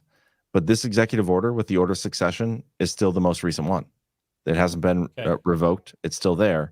And 5th on the list. And my thought process is, why would Trump put this position 5th in the line of the order of succession? And this position too was also new. It was added in like 2019. It was only there for like 2 years, and then it was removed. And I can actually find the Wikipedia and show you. Whoa, wait a minute. Are you thinking they created a ghost position where they had? Bro, look at this.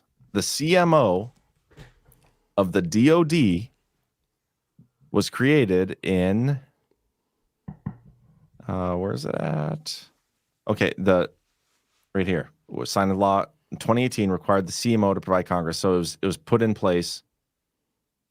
Okay, it was 2017. But the first position to hold it, John Gibson, was 2018. And this lady, Lisa Hirschman, was the last one to hold it. She was acting for a year, and then she held it legitimately for a year until January 1 of 2021, when her position was eliminated, and now nobody's ever held it again. Okay? But it gets more interesting. This lady goes on. Come on now. Okay, you guys still with me? Okay. She goes on after leaving the DOD to this EchoStar, April 29th, 2021. Hirschman was named to the board of directors at EchoStar. Okay. After she supposedly, her position is eliminated. EchoStar gets a grant from the DOD, from the U.S. Navy. In May of 2024, EchoStar announced it has been awarded a U.S. Navy wireless and telecommunications contract to provide 5G smart devices and services for the DOD and federal agencies. Thought that was interesting. But yeah, man, like I'm not saying this is for sure. I'm just kind of reversal. I'm chewing on what you said though, Justin. Like for a while now, like did they create some sort of ghost position here, where, like why would this person be in? They knew like this article that I just showed was December 4th, 2 weeks before they put the EO out. Yep, the EO was put out on December 10th.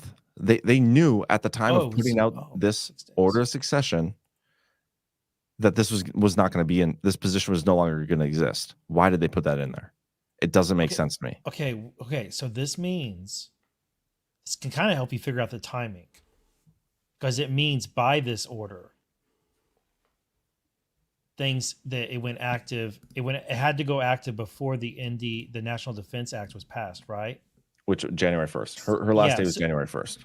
Yeah, so it would have to go active if this is a ghost position and like that for like what we're thinking. And it might not be. I don't know. Devo would have to go active before that was passed and her position was eliminated.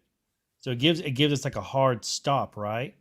In a way, to where we know like things were activated because of the NDA getting passed and eliminating the position. I wonder if it's like she got moved into a ghost position and then isn't there any longer and somebody is secretly appointed, or does she maintain it, but she's just operating covertly or clandestinely. I don't know which one I should use, but it seems to mirror a lot of what we see with America First Legal and a lot of these other, the reversal, basically just using that, like you just said, the word ghosts. I mean, using the public-private partnerships against them. Yeah. I don't know. I mean, I haven't looked at this. I mean, I've looked at it before. Okay. I've come across this before. I've gone through all of his executive orders and everything. I'm starting to think that it's more significant than I previously thought. Okay. It comes just a few days after Executive Order 13961, which is obviously a big one. But then this new continuity policy update, where it has in there, like, one of your requirements for establishing a continuity government plan is you have to have this order of succession. And then here we go. We have this order of succession. There's got to be a reason for it. And I've gone through every position on this list trying to nail down, okay, who is it? Who's the person that when all these things, like all these positions are gone and everybody's removed, who is it that's calling the shots? Because I don't think it's Trump. I think he's an advisor. I think there's got to be somebody somewhere that's overseeing the entire thing.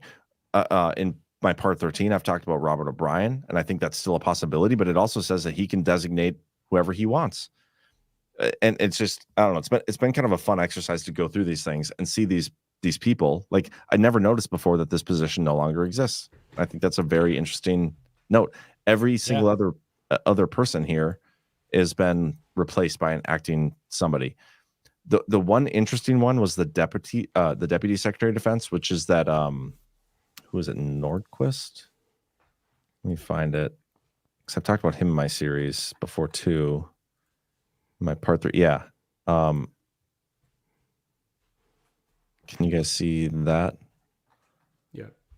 Okay, I think this is the deputy. Yep, deputy secretary of defense was Nordquist.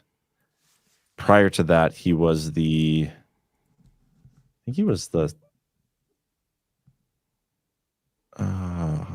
comptroller. He was a CFO, comptroller, the deputy secretary of defense, and then he is the one who took over for Chris Miller when Biden actually assumed office.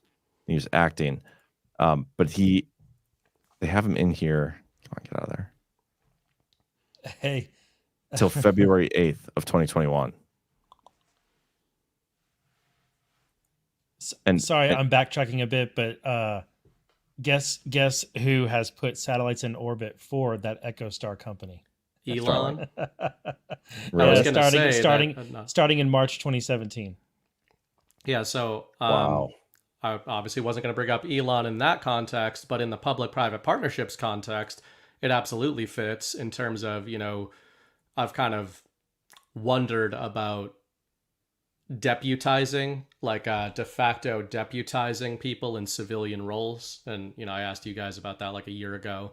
But maybe instead of something literal like that, it's coming through these contracts. You put these people in civilian roles, quote unquote, but then you award them government contracts, so they're government contractors, right? And if we go through whatever conspiracy you want to dig into, from 9/11 and on down the line, everything before that, so much of what the deep state has done when it comes to really damaging operations, they hide so much of it through government contractors.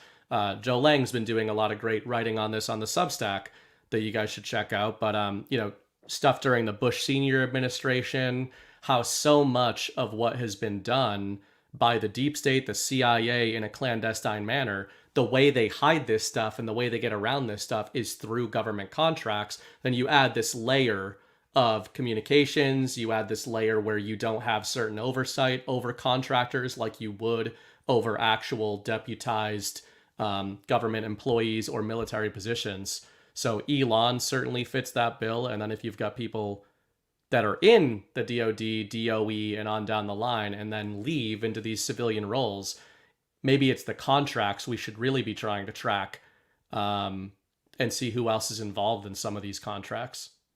I mean, this contract, look at this thing that they got. They've been awarded an indefinite delivery, indefinite quantity contract as part of the, and it's 2.7 billion over 10 years. And then talking about them, see, I've never heard of EchoStar before until I saw this lady. I don't know about you guys, but apparently they're like the parent company for like everything. EchoStar, Boost Mobile, Boost Infinite, Sling TV, Dish TV, Hughes. I had no idea. The name is pretty funny too, just in the context of what we're talking about. Yeah. Echo. I mean, holy shit. But anyway, okay. That's great. That was some of the interesting stuff I had on that. But then there's something probably even more interesting. And I got a couple clips to share. And this has to do with Kash Patel and his what he said at the Reawaken tour. Okay. Again, it blew my mind. I listened to it for the first time and talked about it a little bit on Saturday's DPH, but I want you guys to talk about it too, because I've listened to it for like an hour on replay since then. And it blows my mind. So this is about this continuity document we've been talking about. This is a question he was asked by somebody in the chat. Take a listen. Okay. Now, our next question. Yes, what is your question there, sir? What's your first name? Where are you from? And what's your question? Okay. Hi, my name's Mike. These days I'm from just about everywhere. And I'd like to ask Kash a question in regards to the DOD continuity policy that was just updated 3 days ago and made about 25% longer than the one 4 years ago. So what he's talking about is when there's this thing called COG activities, continuation of government activities and policies, and DOD being the no-fail mission is on top of the chart in case something happens to government leadership or we're under attack and things like that. And the extension you're talking about, I believe, is referring, I haven't seen the details because the details aren't actually public, but what I think he's alluding to is that what are they, the Biden administration, doing in terms of continuity of government that may interfere with our election cycle? And that's something we should actually be keenly aware of. It's not something that many people talk about. It's actually a great question, and I wish I had the actual answer, but the only way to get that is to be in the Biden administration. The other way to do it is to challenge it in court and go to federal court and force the disclosure of that information so you all and we can see what they are planning ahead of the election before it's too late. Can you replay the question, John, just before? I'm going to replay the whole thing. Okay. And part of me wonders if like he wears that brace on his arm because of how much he uses it when he talks. Like, I don't know if you noticed that. Like, he's got a bum arm and he's like, but anyway, his answer here, I'll replay the question. I'm going to pause it, and then we're gonna dissect everything he says here because it is that interesting when you actually listen to what he says here. Okay. Okay. Now, our next question. Yes, what is your question there, sir? What's your first name? Where are you from? And what's your question? Okay. Hi, my name's Mike. These days I'm from just about everywhere, and I'd like to ask Kash a question in regards to the DOD continuity policy that was just updated 3 days ago and made about. Did you hear that there? He said, in the background. So yeah, this guy, I'm going to rewind it just a little bit. He says the DOD continuity policy. Kash acknowledges that he knows he's talking about the DOD continuity policy. Okay.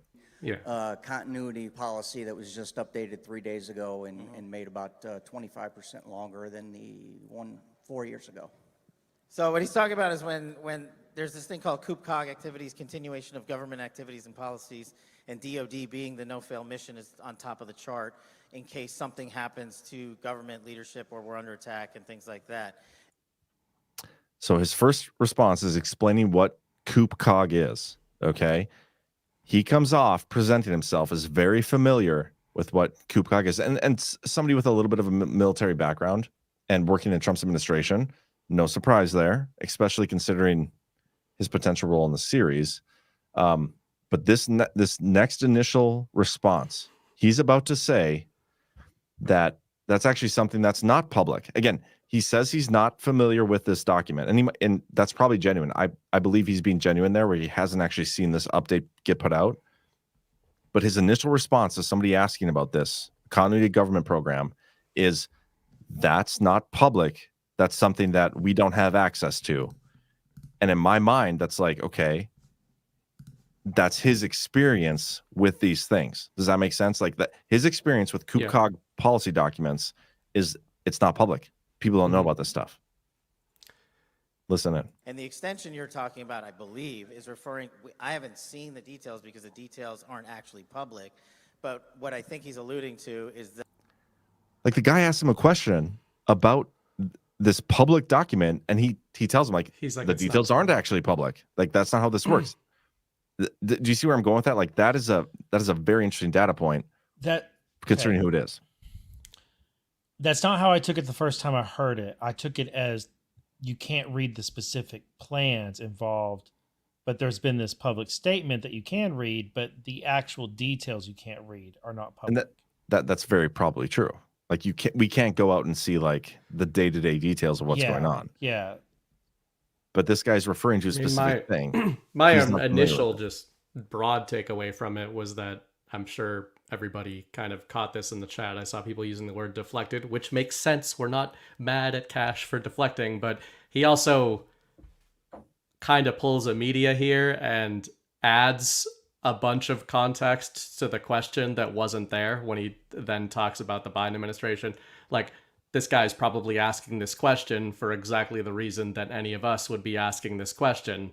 And Kash is like, well, what he's talking about has to do with the Biden administration, and I actually don't know what the Biden administration's doing. Yeah. So just on a general level, I saw him saying, this is Biden admin stuff of what you're talking about, and that's what this guy's actually asking me, is about the Biden DOD documents. So he didn't want to, he was closing off. You may be right about your reading on that, John, the initial part. But then after this, when he goes into the next half of it, I think that was Kash closing the door on this discussion of being like, we're not going to go down into what I might have been involved with in terms of, or the Trump administration. He's like, yeah, I don't know. You'll have to ask the Biden admin, basically. Well, you skipped a part in the middle there, though, where he's like, where he basically implies that continuity of government stuff could interfere with an election cycle. Yeah. And that's like, honestly, probably the biggest thing. Yeah. That what are they, the Biden administration, doing in terms of continuity of government that may interfere with our election cycle? And like, that is like, it's so juicy. Like, how do you, this is a guy that, again, I've written about in my series. He's not a fan of me. I've been very clear about that. I've told you guys all about that stuff.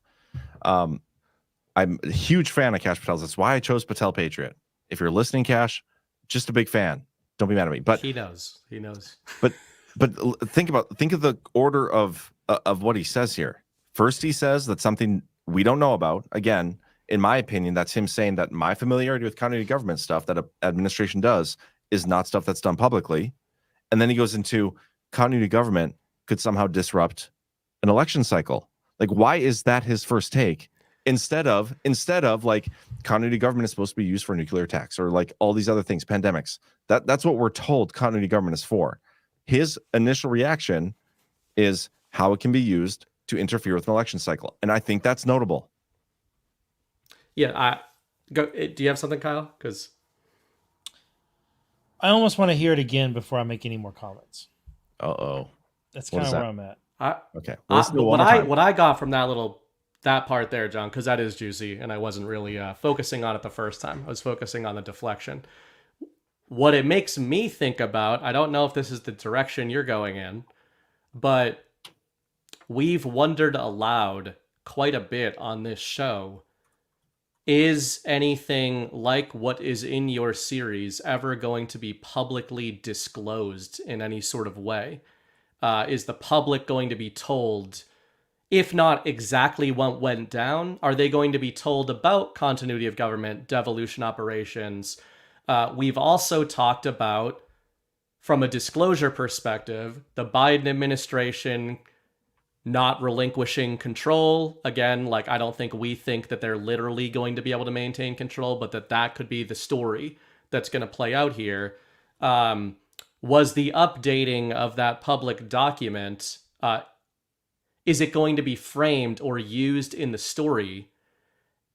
And is the Biden administration going to institute supposedly continuity of government to prevent the inauguration of Donald Trump? You know, we've kind of looked for the most damaging possible narratives for the regime.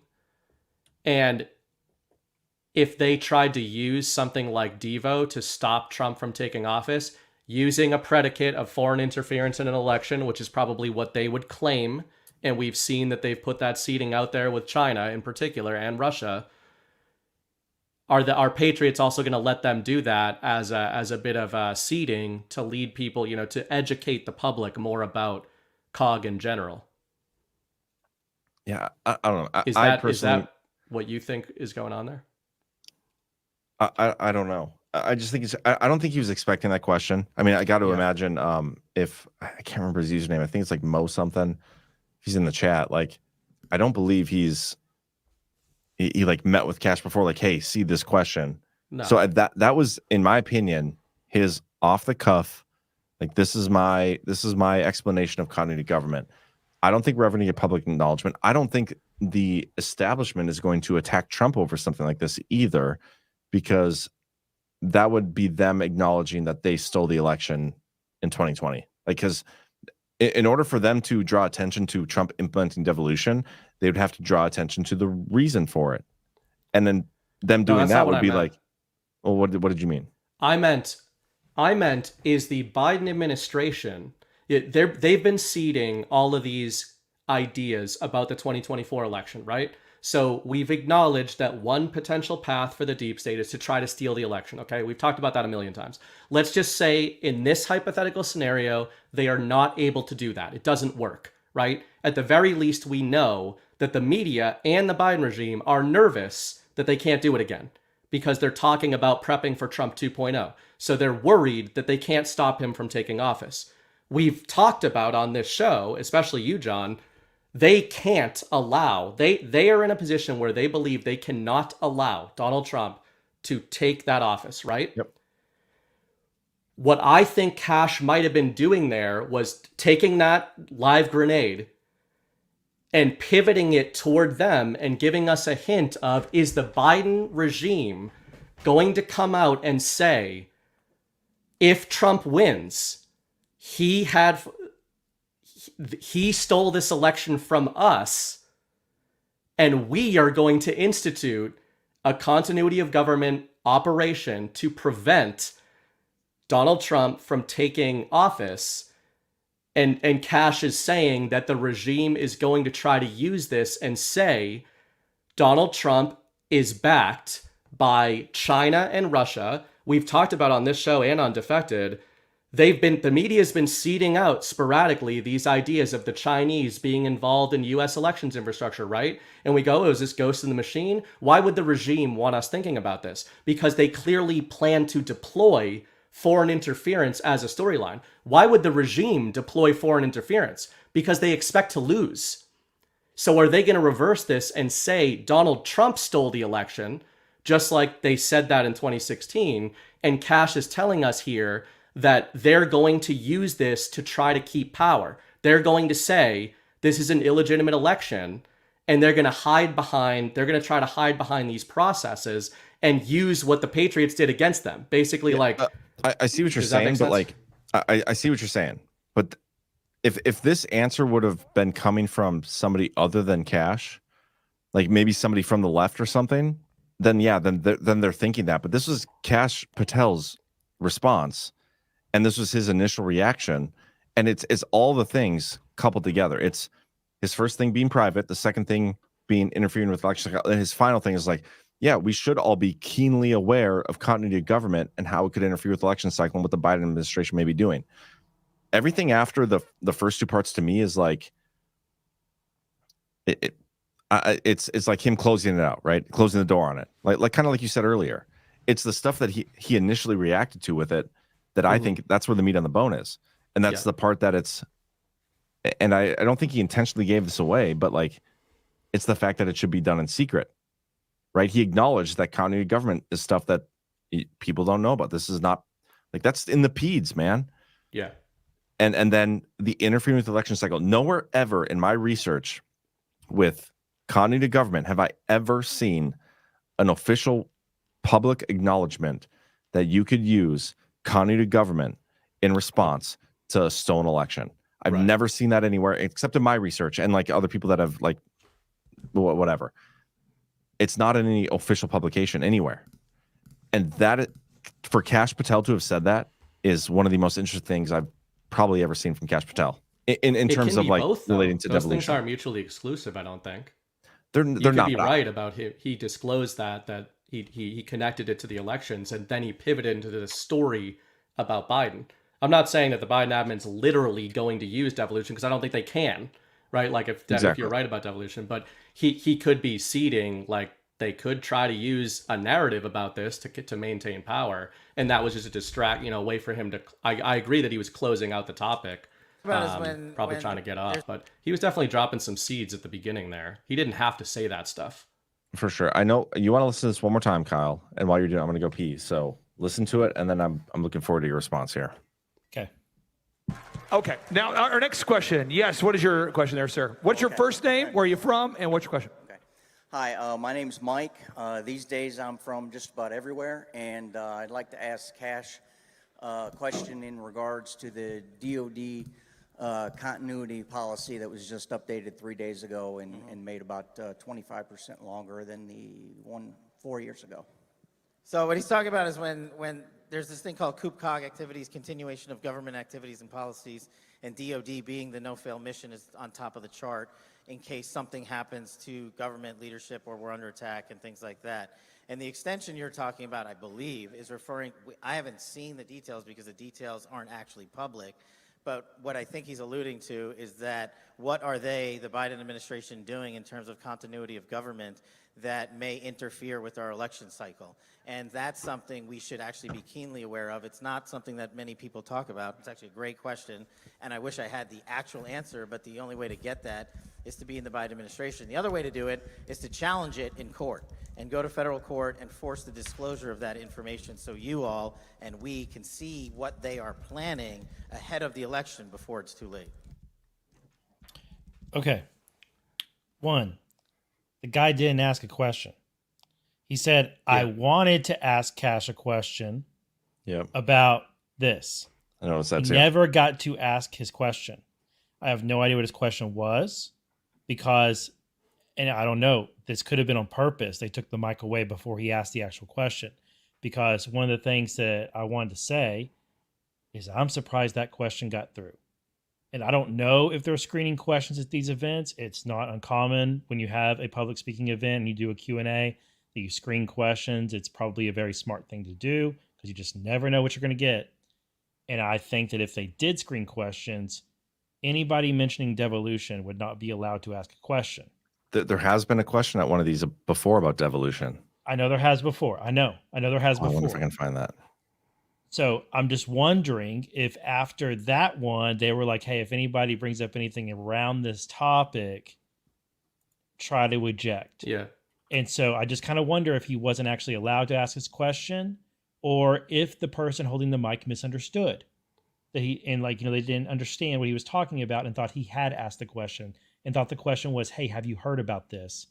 Not that he wanted to ask about it, because that's what the guy said. He didn't want to ask him, have you heard about it? He wanted to ask him a question about it, which means there's some other question that the guy was going to ask. All right. Yeah. Now, I do think this whole thing is notable. Totally agree. I think this is highly notable. Kash's first instinct here is to go academic. He gives an academic explanation of what it is they are talking about.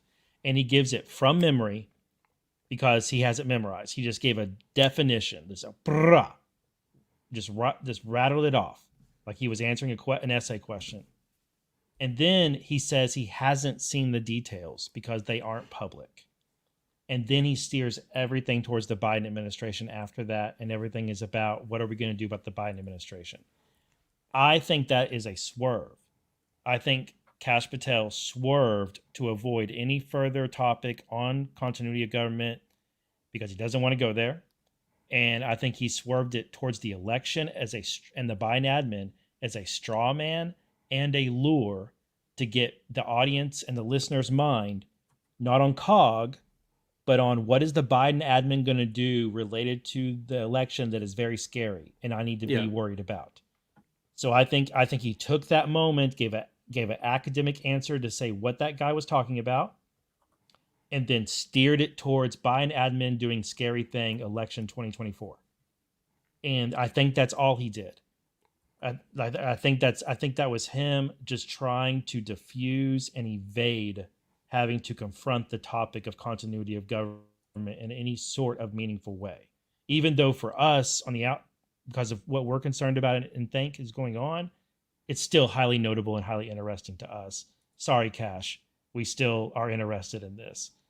The last thing I would say, though, is that I really liked a lot of what Bibi had to say. And as Bibi was talking for way too long, I was taking notes so I wouldn't forget my thoughts.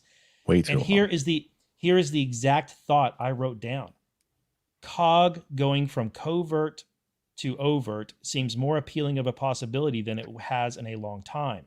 We used to talk about it. I'm finding the notion attractive again, and it's because of this. It's because of milling news stories floating around. It's because of things being pointed to about J6 and the military and what the military did and did not do, and stories that seem junky and like misdis malinfo floating around trying to confuse and add noise to the discussion that have been coming up lately. And then talking about what are we going to do to prepare for President Trump being voted back in and how the military is going to prepare and the IC. I'm just starting to get this sense like the Biden admin is going to be the ones to bring up COG. And suddenly everybody's going to be talking about it as Trump has already won the election and Biden doesn't want to leave. And Democrats are trying to talk about, no, actually Biden could just devolve the government to prevent Trump from coming in. And Trump's going to be like, too bad, bitches, I already did it. And he, takes the White House. If you remember, it was just like a month or so ago when George Stephanopoulos was on, I don't remember who he's with, but he's talking about his book where on January 6th, they were talking about continuity of government, a little bit of public narrative. When, again, that was the whole interview was talking about how on January 6th, they were looking at the continuity of government plans. When you actually look at the book, which I freaking paid like $17 for to get that damn ebook to see how much they talked about it, it was in the preface for like a paragraph, and that's it. It's the only time it was mentioned, but that's all he talked about on air. But I did find the clip from last time in May of 2023, last year, where they were asked a question about devolution. This was on the Reawaken tour. It'd be great if we have time for one final question before we introduce our final presenter. Gentlemen, I just want to know if y'all are familiar with the theory of devolution, and do we have any hope that President Trump might have devolved the government before he left office? I'm going to punt to General Flynn. General Flynn? I have no idea. Devin Nunes? I have no idea either. Kash Patel? I have absolutely no idea, and if you're following some other guy on Truth Social named Patel, it's not me. Okay. He didn't say not to follow you. That's the funny thing. Well, a couple things. He said, none of them said no. They all said, I have no idea. But Kash Patel was very aware of what devolution was. This most recent time when he's asked about COG, he's like, you should all be keenly aware of what the Biden administration might be doing with continuity government and stuff, and you should FOIA. Yes. Previously, he's like, I have no idea, but don't follow, or if you're following that other guy named Patel, it's not me. That's a different response. That's different. That's a year change. But I mean, this question at this clip right here might have been what created, to Kyle's point, it might have created devolution question protocols for future events like this. So when Clark got that question in the first segment, he knew because of this scenario how to pivot. Also, the English language is a funny thing. When Kash says in the new clip, you should be aware, you should all be aware, you can say that in two completely opposite meanings with the word should. You can take that as you guys should go look into this and make yourselves aware of continuity of government to prep for the scenario that Kyle and I had laid out there.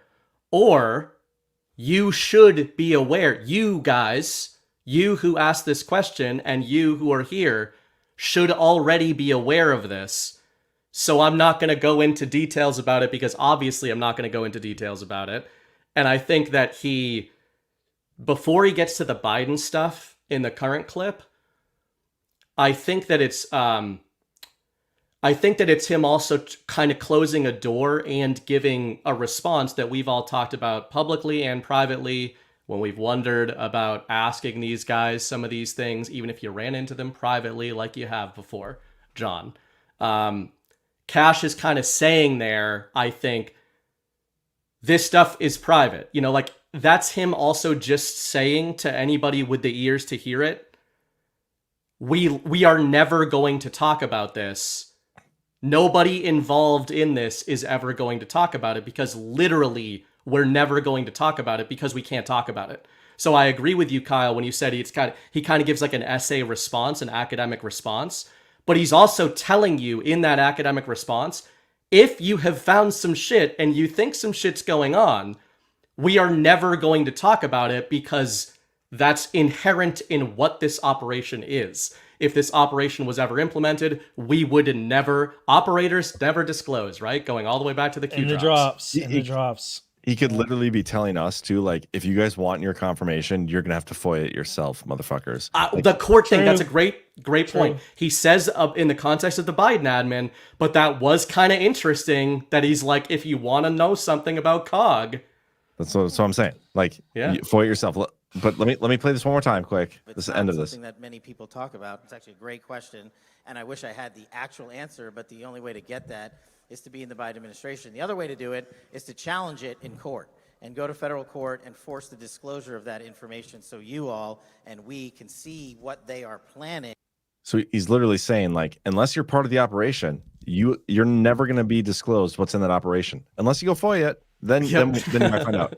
But I want to go back. He'll gladly give you the interview, John. FOIA him into an interview. One final question before I want to go back to this. Gentlemen, I just want to know if y'all are familiar with the theory of devolution, and do we have any hope that President Trump might have devolved the government before he left office? I'm going to punt to General Flynn. General Flynn? I have no idea. Devin Nunes? I have no idea either. Kash Patel? Okay, keep in mind here. Kash Patel is about to say, I have no idea, but also, if you're following that other person, like, he knows exactly what devolution is, okay? And if you fast forward to the clip I just played before this, like, he's familiar with it. He knows it's done in secret.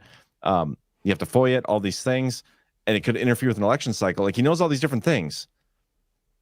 His answer to this exact question specifically about devolution is, I have no idea, but also, if you're following the person talking about all this stuff, it's not actually me. Like, that was his takeaway from this, is like, I do not want to be associated with the person talking about this at all. And I think it's just so funny because he could have shat all over this and said no, but he doesn't. And again, this is from May of 2023. We all know what's going on here, John. I have absolutely no idea, and if you're following some other guy on Truth Social named Patel, it's not me. Again, that was a playful, and obviously, you know, he brings you up right there, but I found that to be really, we all found that to be, I think, really encouraging at the time. Yeah. And when I say we, I don't mean people on the Devolution Power Hour. I mean the people in that audience and the people watching it. You know, the contradiction that you point out, I think was intentional. I think that Kash intentionally framed that contradiction. You know, it really does remind me of the drops of the choice to know will be yours. It's Kash saying a direct contradiction there. I have absolutely no idea, but I'm going to give you a direct reference to exactly what you're talking about that I have no idea about. You know, he's telling the people in that audience, yeah, we're not going to talk about this, but it's out there. Yeah. He doesn't tell them not to follow you. And the key takeaways from all this, like a year ago, Kash is like, he knows what devolution is, doesn't say no, knows who's writing about it, and says it's not him. But then the recent one again, it's done in secret. The people part of it will never disclose it. So if you want to know about it, you have to FOIA it. And continuity government stuff can interfere with election cycles, which is not on any continuity government document you will ever find anywhere. It's not there. But Kash's first instinct is to go there with it. And that is fascinating to me. Fascinating. That's my biggest takeaway is somebody who I believe is part of what might be going on references continuity government and devolution, whatever, interfering with an election cycle when that is not referenced on a single continuity government document anywhere found. You can't find one. Whoops. Hey, wait, show that picture again. Show that picture again. One of these two people worked for the federal government and is an actual Fed. At least one of these two people. The other one looks like a Fed. Are you counting the people in the background too? Like how could John look? There's no way that John could look any more like a Fed than he does in this picture. I wasn't carrying a pistol. Like he's literally standing next to someone who is a Fed. Who is a Fed. Okay? A high caliber Fed. And John still looks more like a Fed than that actual Fed. You're the most fetish motherfucker of all time. Although that's why I now think Chris is the Fed, because he's the one that doesn't seem fetish. I'll take it as a compliment, guys. Thank you. I appreciate that. Man, you're at Mar-a-Lago. It's literally an asset. You're at the Batcave, so I appreciate that. Thanks, guys. That last point you made, John, about the interference in the election, I don't know if you're saying it this way, but what I thought was weird is not just COG being brought up in the context of an election, but the premise of your series is that COG was a response to the election, right? This is exactly my point. That was my point. Yeah, okay. So you don't need to repeat it. I was asking if that was your point. Yeah, 100%. That's like the context of an election surrounding the continuity government plan is nowhere to be. Every single continuity government document you find will say pandemics, nuclear warfare, disaster, all these things. Not a single one references elections. But that is the entire premise of the Devolution series. If you've been following along, I've been doing my Devolution recap series on Sundays, and it kind of is my normal time. Sundays at like 4:30 Eastern or something. Yep. I think it's on the schedule. But going through it, like we're going through all, and it's fascinating. Like going through the series again, it's the first time I've actually done it. But the stolen election is everything, and it's so important. And Trump being the legitimate winner of that election is everything he needed to do whatever the hell he wanted. Stealing an election is an act of war. But again, not a single continuity government document references elections anywhere in them. But that is the first place that Kash Patel's mind goes when he's thinking of continuity government. And the DOD. He also inverts it, though. And the DOD. He inverts it, though. He inverts the order, which is interesting, from what me and Kyle both said, because he doesn't just bring up COG in the context. This is why I'm drawing a distinction between what you're saying. He's not just bringing up COG in the context of a stolen election. What he's saying there is COG is going to be used to steal an election. That he words it in a different way. I agree with you that I think he's bringing it up to associate it with an election, but that is not the way he says that.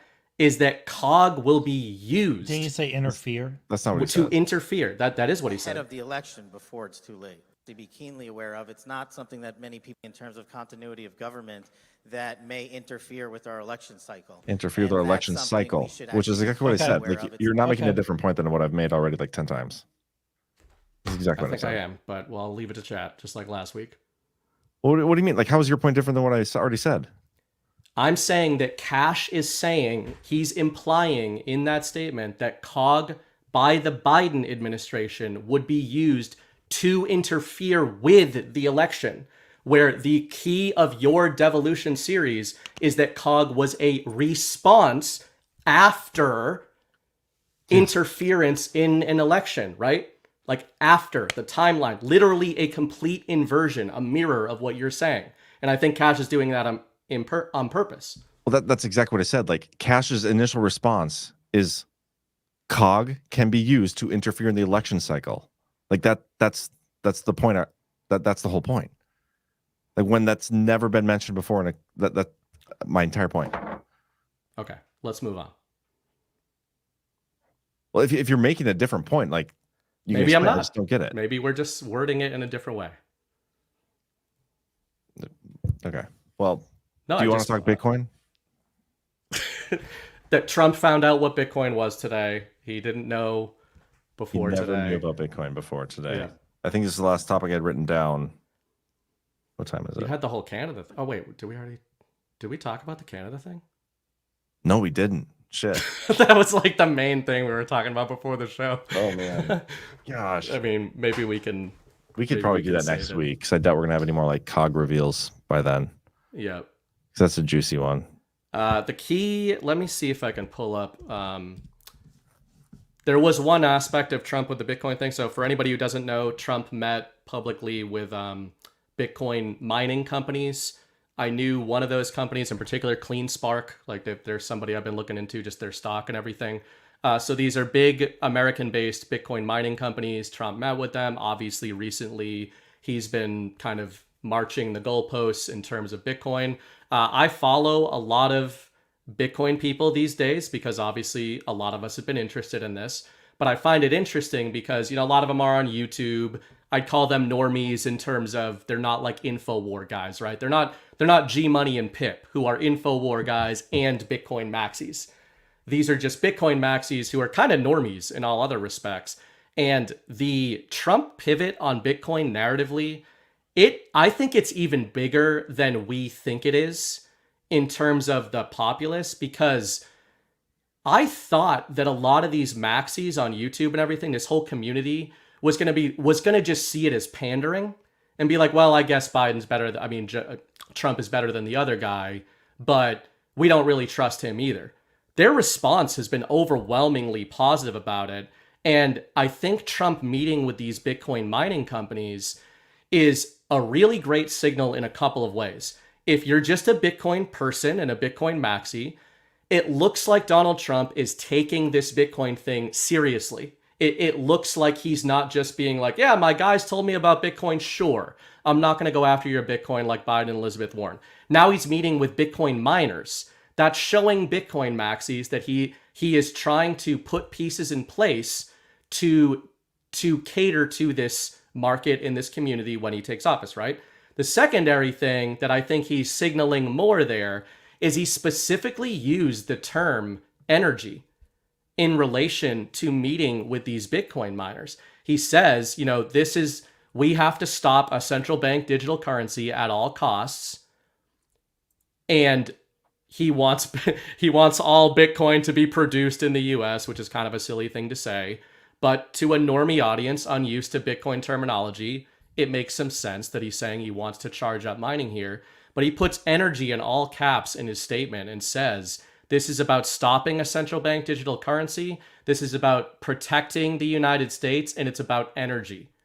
Is that the first time he's used energy in relation to Bitcoin like that? It jumped out to me. I mean, I can't, maybe he has said this before, but that felt very notable to me. And that's what, G Money and people have said this a million times. And what some of the really interesting stuff when you start diving down that rabbit hole is not just about the currency. It's about Bitcoin miners and how if we're in a future society where our financial system is transacting on Bitcoin, the miners are no longer, their primary function in that system would not be mining Bitcoin.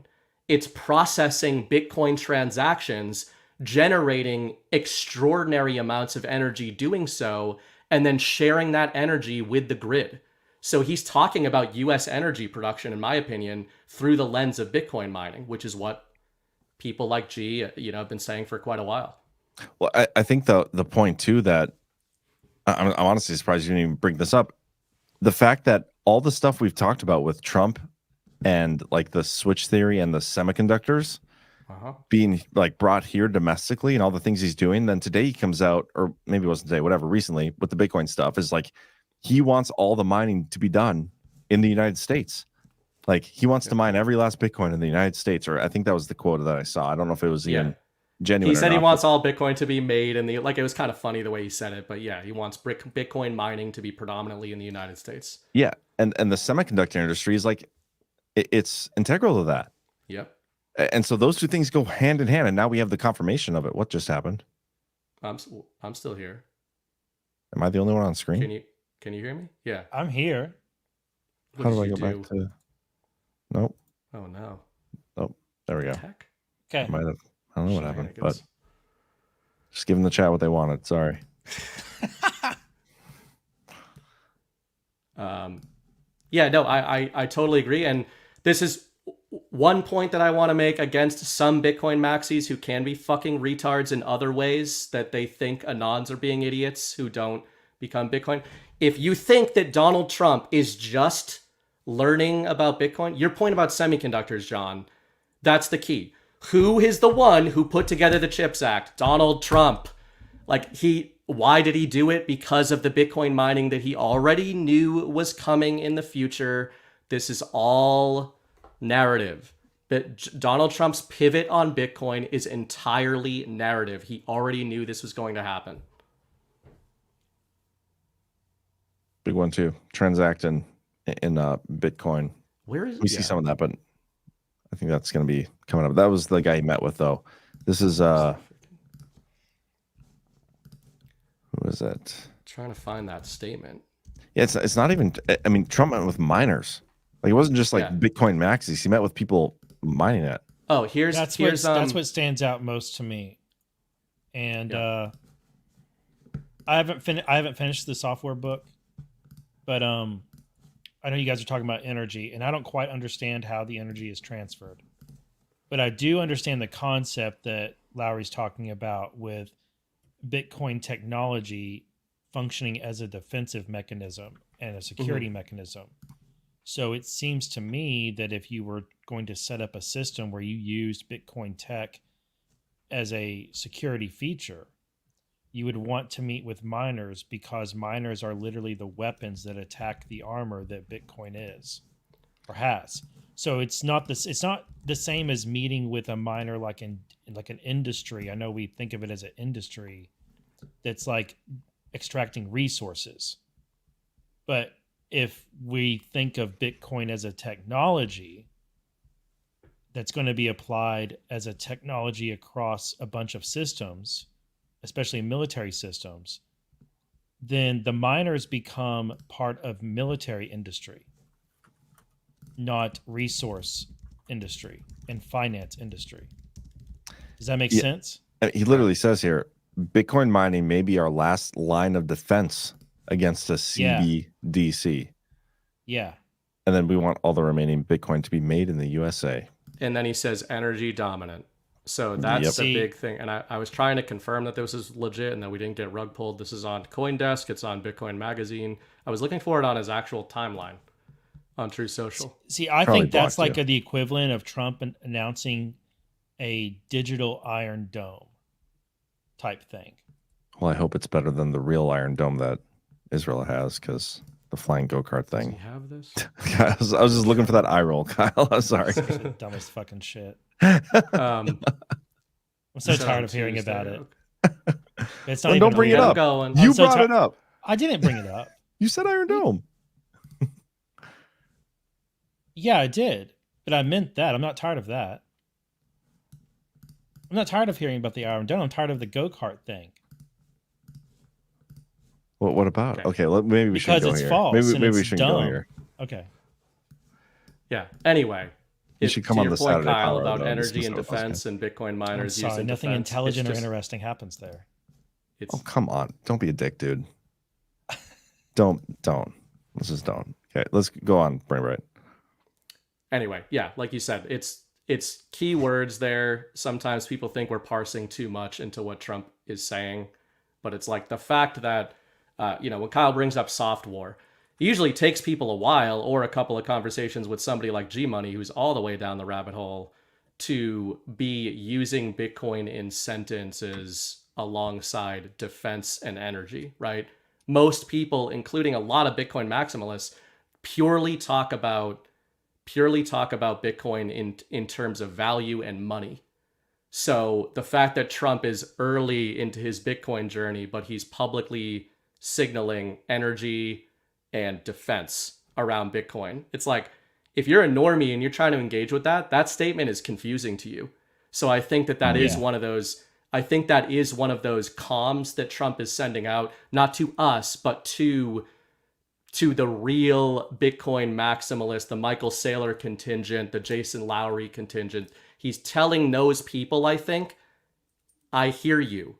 We know what's going on here. Or people around me know what's going on here. This is about more than money. This is about defense and energy.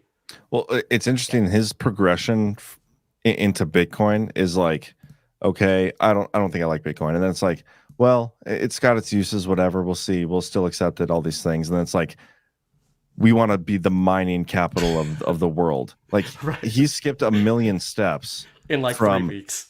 And it wasn't that long. It was like 2 months. I think I remember it was 2 months ago. He was on stage with was it Martha McCallum? It was some dumb bitch from Fox News, and they were talking. She asked a question about Bitcoin. He's like, "Yeah, we like it. All these people bought my shoes with it. All these things," and he's kind of seemed like a boomer about it a little bit. And then now it's mining, like, and that's next level shit. And so he's familiar with it. It's very interesting. Oh yeah, right.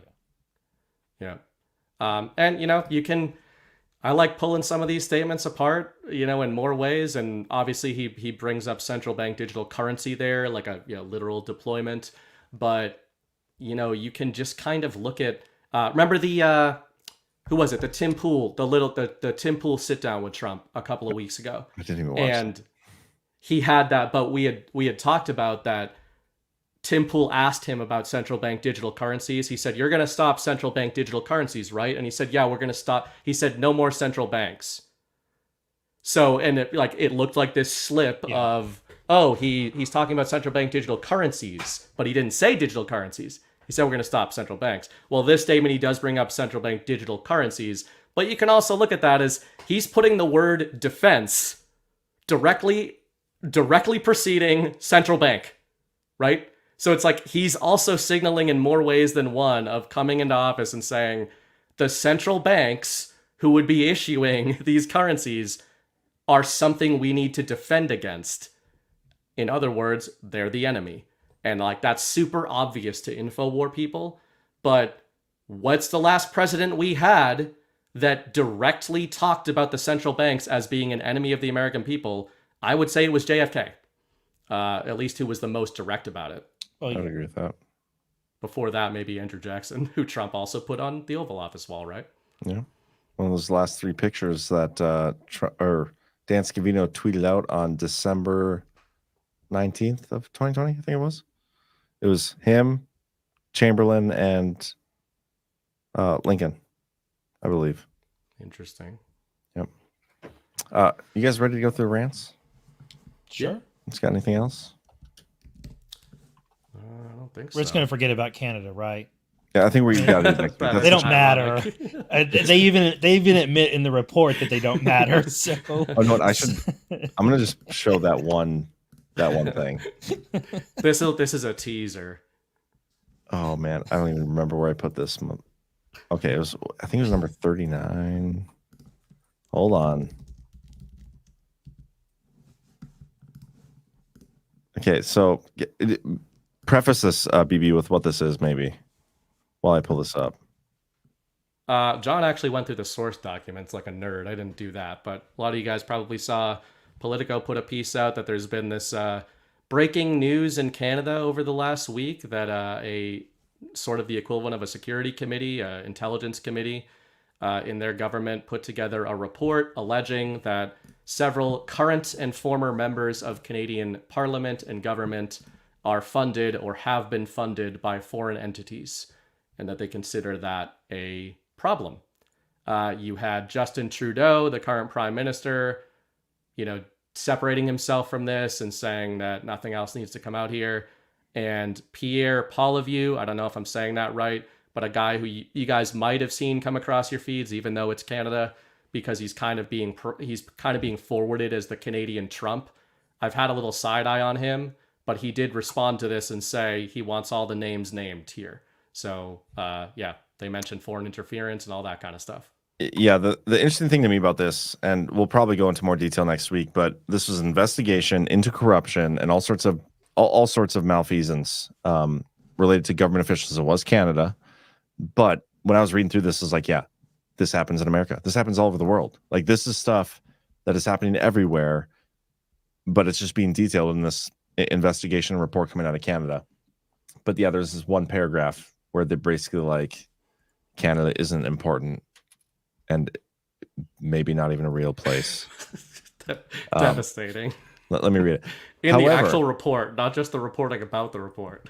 This is the source document here. However, contrary to its assessment in 2019, which noted that Russia was the second most significant foreign interference threat, the committee observed that Russia did not engage in foreign interference activities within the more narrow context of Canadian democratic institutions and processes. In this period of review, Canada was a lower level priority for Russia, which focused its effort instead on other strategic priorities and its adversarial competition with the United States. In short, while Russia maintained the capability to engage in foreign interference generally against Canada, it just lacked the intent to do so. They didn't care enough to do so. Which is like the most Canadian thing to write about themselves.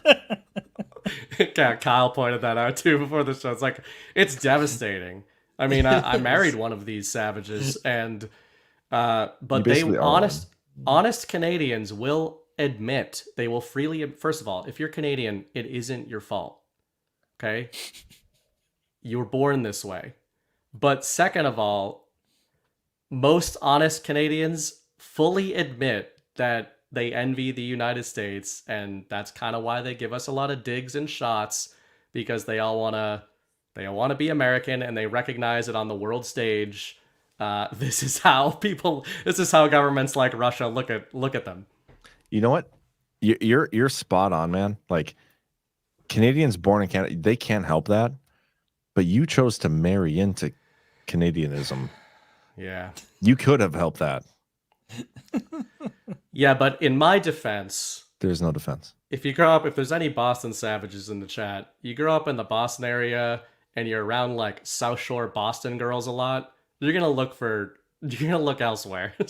Sorry, but could it not be a rescue story of how he rescued a Canadian? That's true. You know what? I rehomed a Canadian. Yeah. How dare you, John? And I've put her to work. She works for. I put her to work. She works for you, yeah. Yeah. I put her to work, not you. Just saying, I seeded that whole op. So, oh man. How else do you think she was going to get her papers? John's her sponsor. I hope she had her papers before me. If anything, if she got her papers for me, she's on some sort of terrorism list, probably. I'm surprised she can go back and forth over the border. She was part of our DEI. We met our DEI requirements at Badlands. both redhead and Canadian. Yep. All right. Let's go through the rants, guys. We'll talk more in detail maybe about the Canadian thing next week. Or if we remember, we might forget by then too. Such a Canada thing. So devastating because we're serious too. We genuinely lost interest, and it was the prime topic we discussed before the show. It was like 15 minutes of discussion about this Canada. I completely forgot about it. Oh, fucking Canada.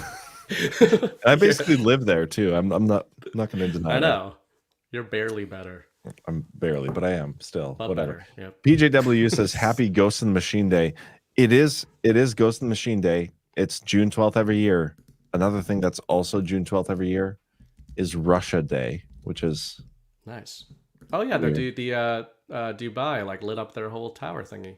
Lit it all up. Yep. Patrick J17. It's called miniature golf. I grew up in the Palm Springs area. I know golf. BB and Just Human. It should be a great show. I mean, it is. I feel like, didn't we say mini? Me and you said the right thing. Kyle said some kind of Canadian hogwash. Yeah, putt. Right? Whatever. Mini putt. There's a lot of different terminology. Micro golf.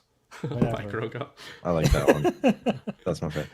Dick Sept says, Badlands sets the trends. You talk about sharks. Now everyone talks about sharks. Yep. I sent you a little something, John, for the end of the show. Yeah. I already got it loaded. I got it from Green Star. We got a Green Star video for you at the end. Allie Johnson says the Mississippi River is in New Jersey. Is that true? I messed up. I messed up on the shark thing. But there was a bunch of bull shark murders.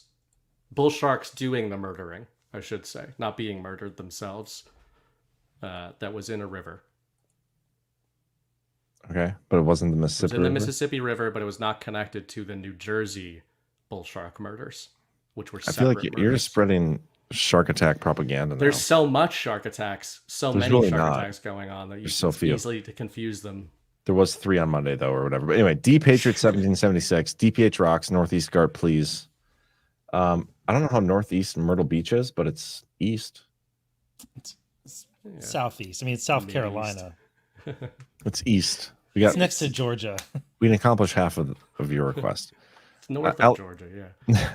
Allie Johnson, there was a news report about a Bitcoin mining farm in Nebraska. Neighbors complaining how loud it is. What exactly do those machines do? I mean, they're just digging in the dirt for Bitcoin all day long. The dirt. Just constantly digging. They use hashing algorithms to solve equations. They're just glorified calculators.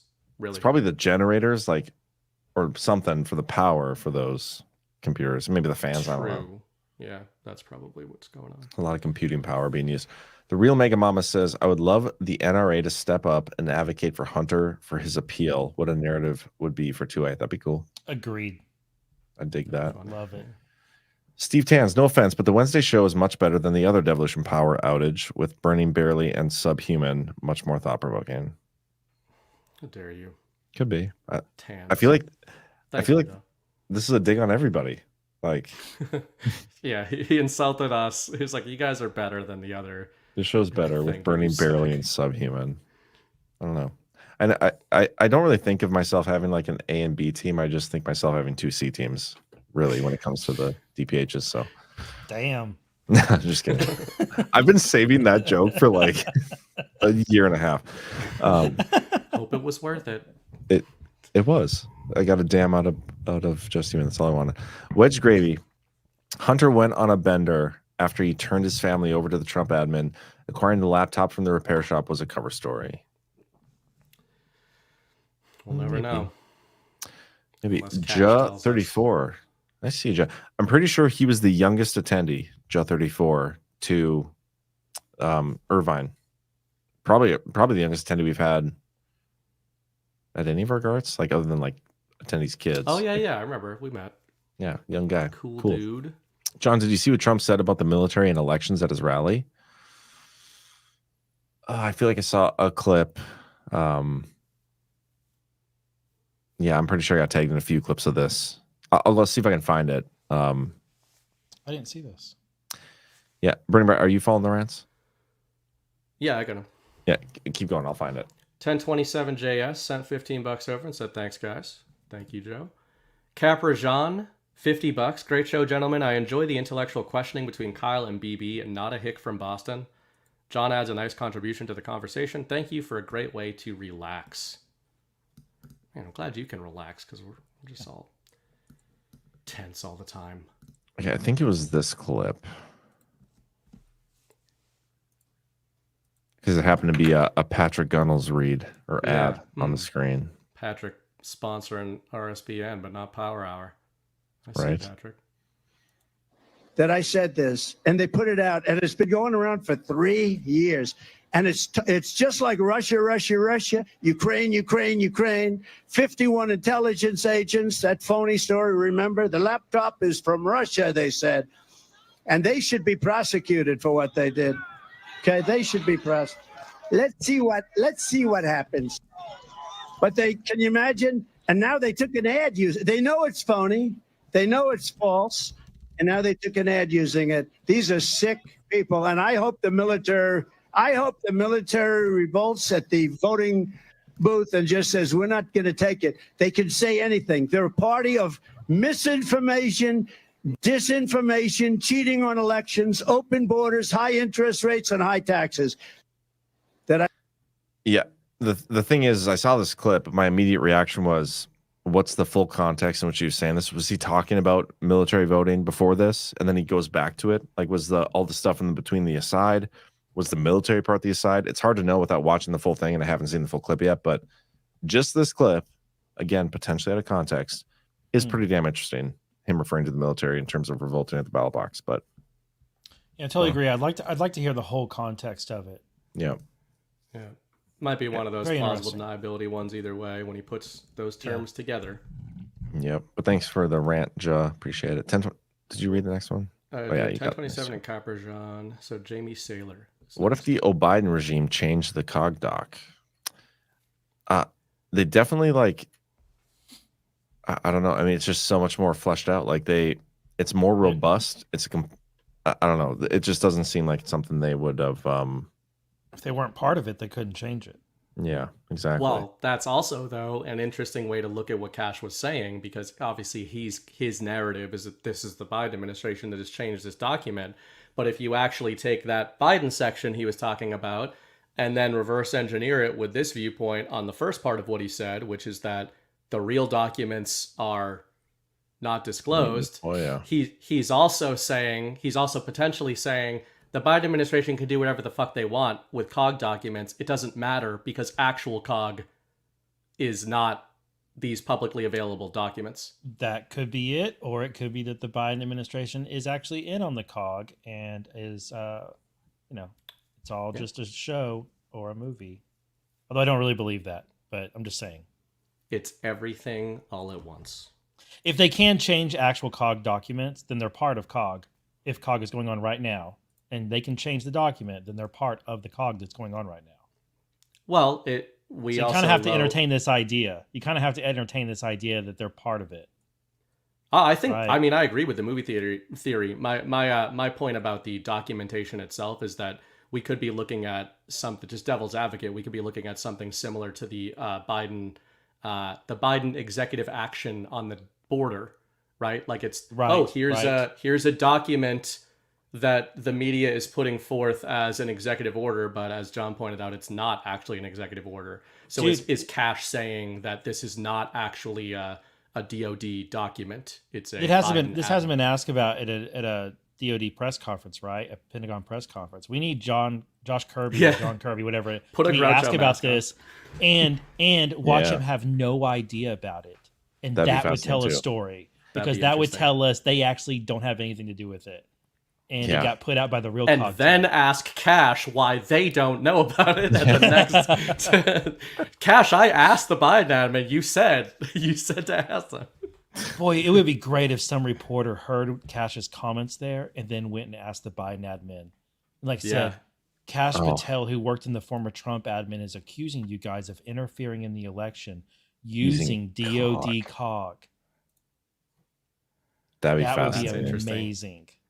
Yep. Genuine lefty journalist asking about it. Somebody email Jake Tapper or something. They start digging on COG. Anyway, Dragonfly Sister, $100 rant. Thank you. Number one, you are all like a healthy family. Discuss, debate, listen, respond, disagree, take offense to disagree, kind of, but come back around to discuss once again, rethink, keep us thinking. You rock. Thumbs up. Thank you. That sums it up. Thank you. Thank you very much. That's pretty much the life cycle here on Badlands Media. I got to scroll down. I forgot to do the pop-out thing. So here we go. Merfster7.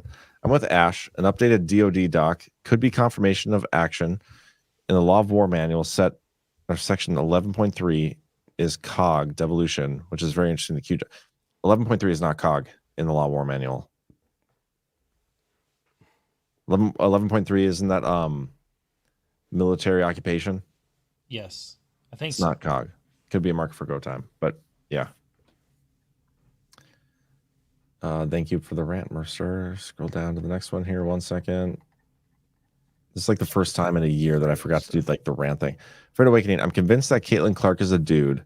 Off topic, but all WNBA things are lesbos and dudes, in my opinion. Who watched that shit? Sick of seeing on my Twitter timeline. I I don't have an I opinion have of that. actually been remarking on the relentless propaganda on ESPN of trying to get anybody to give a shit about the WNBA, while the Boston Celtics are currently up 3-0 in the actual fake sport. Well, it is interesting. Talking about. In order to get people interested in the WNBA, they had to like exclude the person that is drawing any interest to the WNBA from the Olympics. That's like been all the drama. But we don't need to go into that. Doesn't matter with this. Fred Awakening again. I have some Bitcoin. Looks like fun. Absolutely love my silver and gold. Bitcoin can lick my taint until I see it in my living room. Like new setup, just Team and Mohab. So you can't see it, so it's not real, Fredo. Can you see your internet? Oh, it's not really either. How much internet do you have, Fredo? What does it in his feel living like? room? How much does it weigh? Yeah, do you have any internet there? Or it's a little silly. Where's he even from? He's from California. I do believe they have internet there. It's not Canada. It's California. Fred Awakening again. Love me some wild boar. I bet you do. Busy guy sending $1 to pay for his opinions. Good man. 1 day left of being 49. Mohab. Wild. He shares a. Fredo shares a birthday with Trump, I believe. Is it Trump's birthday tomorrow? No. I don't know. Is it Wild Boar's birthday tomorrow? Trump's birthday is the 14th, right? Flag Day? Yeah. It is, yep. Friday. Yep. What's the holiday tomorrow? What's the what? What's the holiday tomorrow? What if it's Wild Boar's birthday? I just want to know. When's that Juneteenth thing? Is that next week? I don't know. That fake. How dare you? Commie holiday. How dare you? Did you guys see the? We talked about on basis conspiracies, but Biden at the Juneteenth thing. Was that a couple of weeks ago? No, it was it was Monday. I'm pretty sure. It was so funny, like the memes that came out of it. Oh my gosh, you guys are gonna make me do this. Salt Muncher ODA Snapcake said Schrodinger's COG. I like that. Ooh, I like that too. And you guys didn't see these videos of Biden? No. Are you serious? This is him at the Juneteenth thing. First of all, that's a black dude in a dress, right there on the left. Oh yeah, I did see this. Cool. And the memes that came out of this. Yeah, I saw the memes. That's what it was. Oh man, I don't even want to type that in, but let me find it before I. Yeah, the strip club meme. Yeah, that was fun. It was so funny. WTBY Free said the last rant over. The full clip adds context. Watch the portion of the rally. He was speaking about the military beforehand and how the Biden admin is not good for them. He's saying the military should vote for him. Yeah, I mean, he's saying revolt at the ballot box, but who knows? I mean, makes sense. Let's see if we've got any more boosts. I think we're squared up on boosts. Is that all of them? Yeah, that's all the rants. All right. I can't find the thing I was looking for, so whatever. Yeah, guys, thanks for tuning in. Appreciate you. Hit that thumbs up. I do have a video to play as an outro. It's a Green Star video, so I'm sure it's going to be a hit. So yeah, we'll see you guys next week. You guys have a good one. Sorry, my Thanks, cat fam. just really threw things off during the show. Remember that Canada exists. At least try to remember that Canada exists. Yeah, we'll try to remember for the the first ones who want to forget. So yeah, see you guys. I am determined to not be eaten by a shark ever. Not today, not tomorrow, never. By the way, a lot of shark attacks lately. Did you notice that? A lot of shark. I watched some guys justifying it today. Chat, you're crazy. Most shark victims die from blood loss. Well, they weren't really that angry. They bit off the young lady's leg because of the fact that they were not hungry, but they misunderstood who she was. Sharks don't spit you out because they don't like you. They're waiting for you to bleed out so they can come back and eat you. That's how sharks hunt. These people are crazy. He said there's no problem with sharks. They just didn't really understand. Sharks absolutely do eat you. A young woman swimming now really got decimated, and other people too. A lot of shark attacks. So I said, you're on the menu. A lot of arrogance. A lot of shark arrogance out there. So there's a shark 10 yards away from the boat. 10 yards. Or here. The more you learn about sharks, the more you realize that they're terrifying. Do I get electrocuted? If the boat is sinking, water goes over the battery, the boat is sinking. I downloaded a shark tracking app to my phone. Why? Sharks don't care about your feelings. Because I'm in fear, John. Do I stay on top of the boat and get electrocuted? Or do I jump over by the shark and not get electrocuted? Because I will tell you, he didn't know the answer. He said, you know, nobody's ever asked me that question. If you're swimming in shark-infested waters, your chances of being eaten by one of those is a lot higher than if you're not doing that. But you know what I'd do if there was a shark or you get electrocuted? I'll take electrocution every single time. I'm not getting near the shark.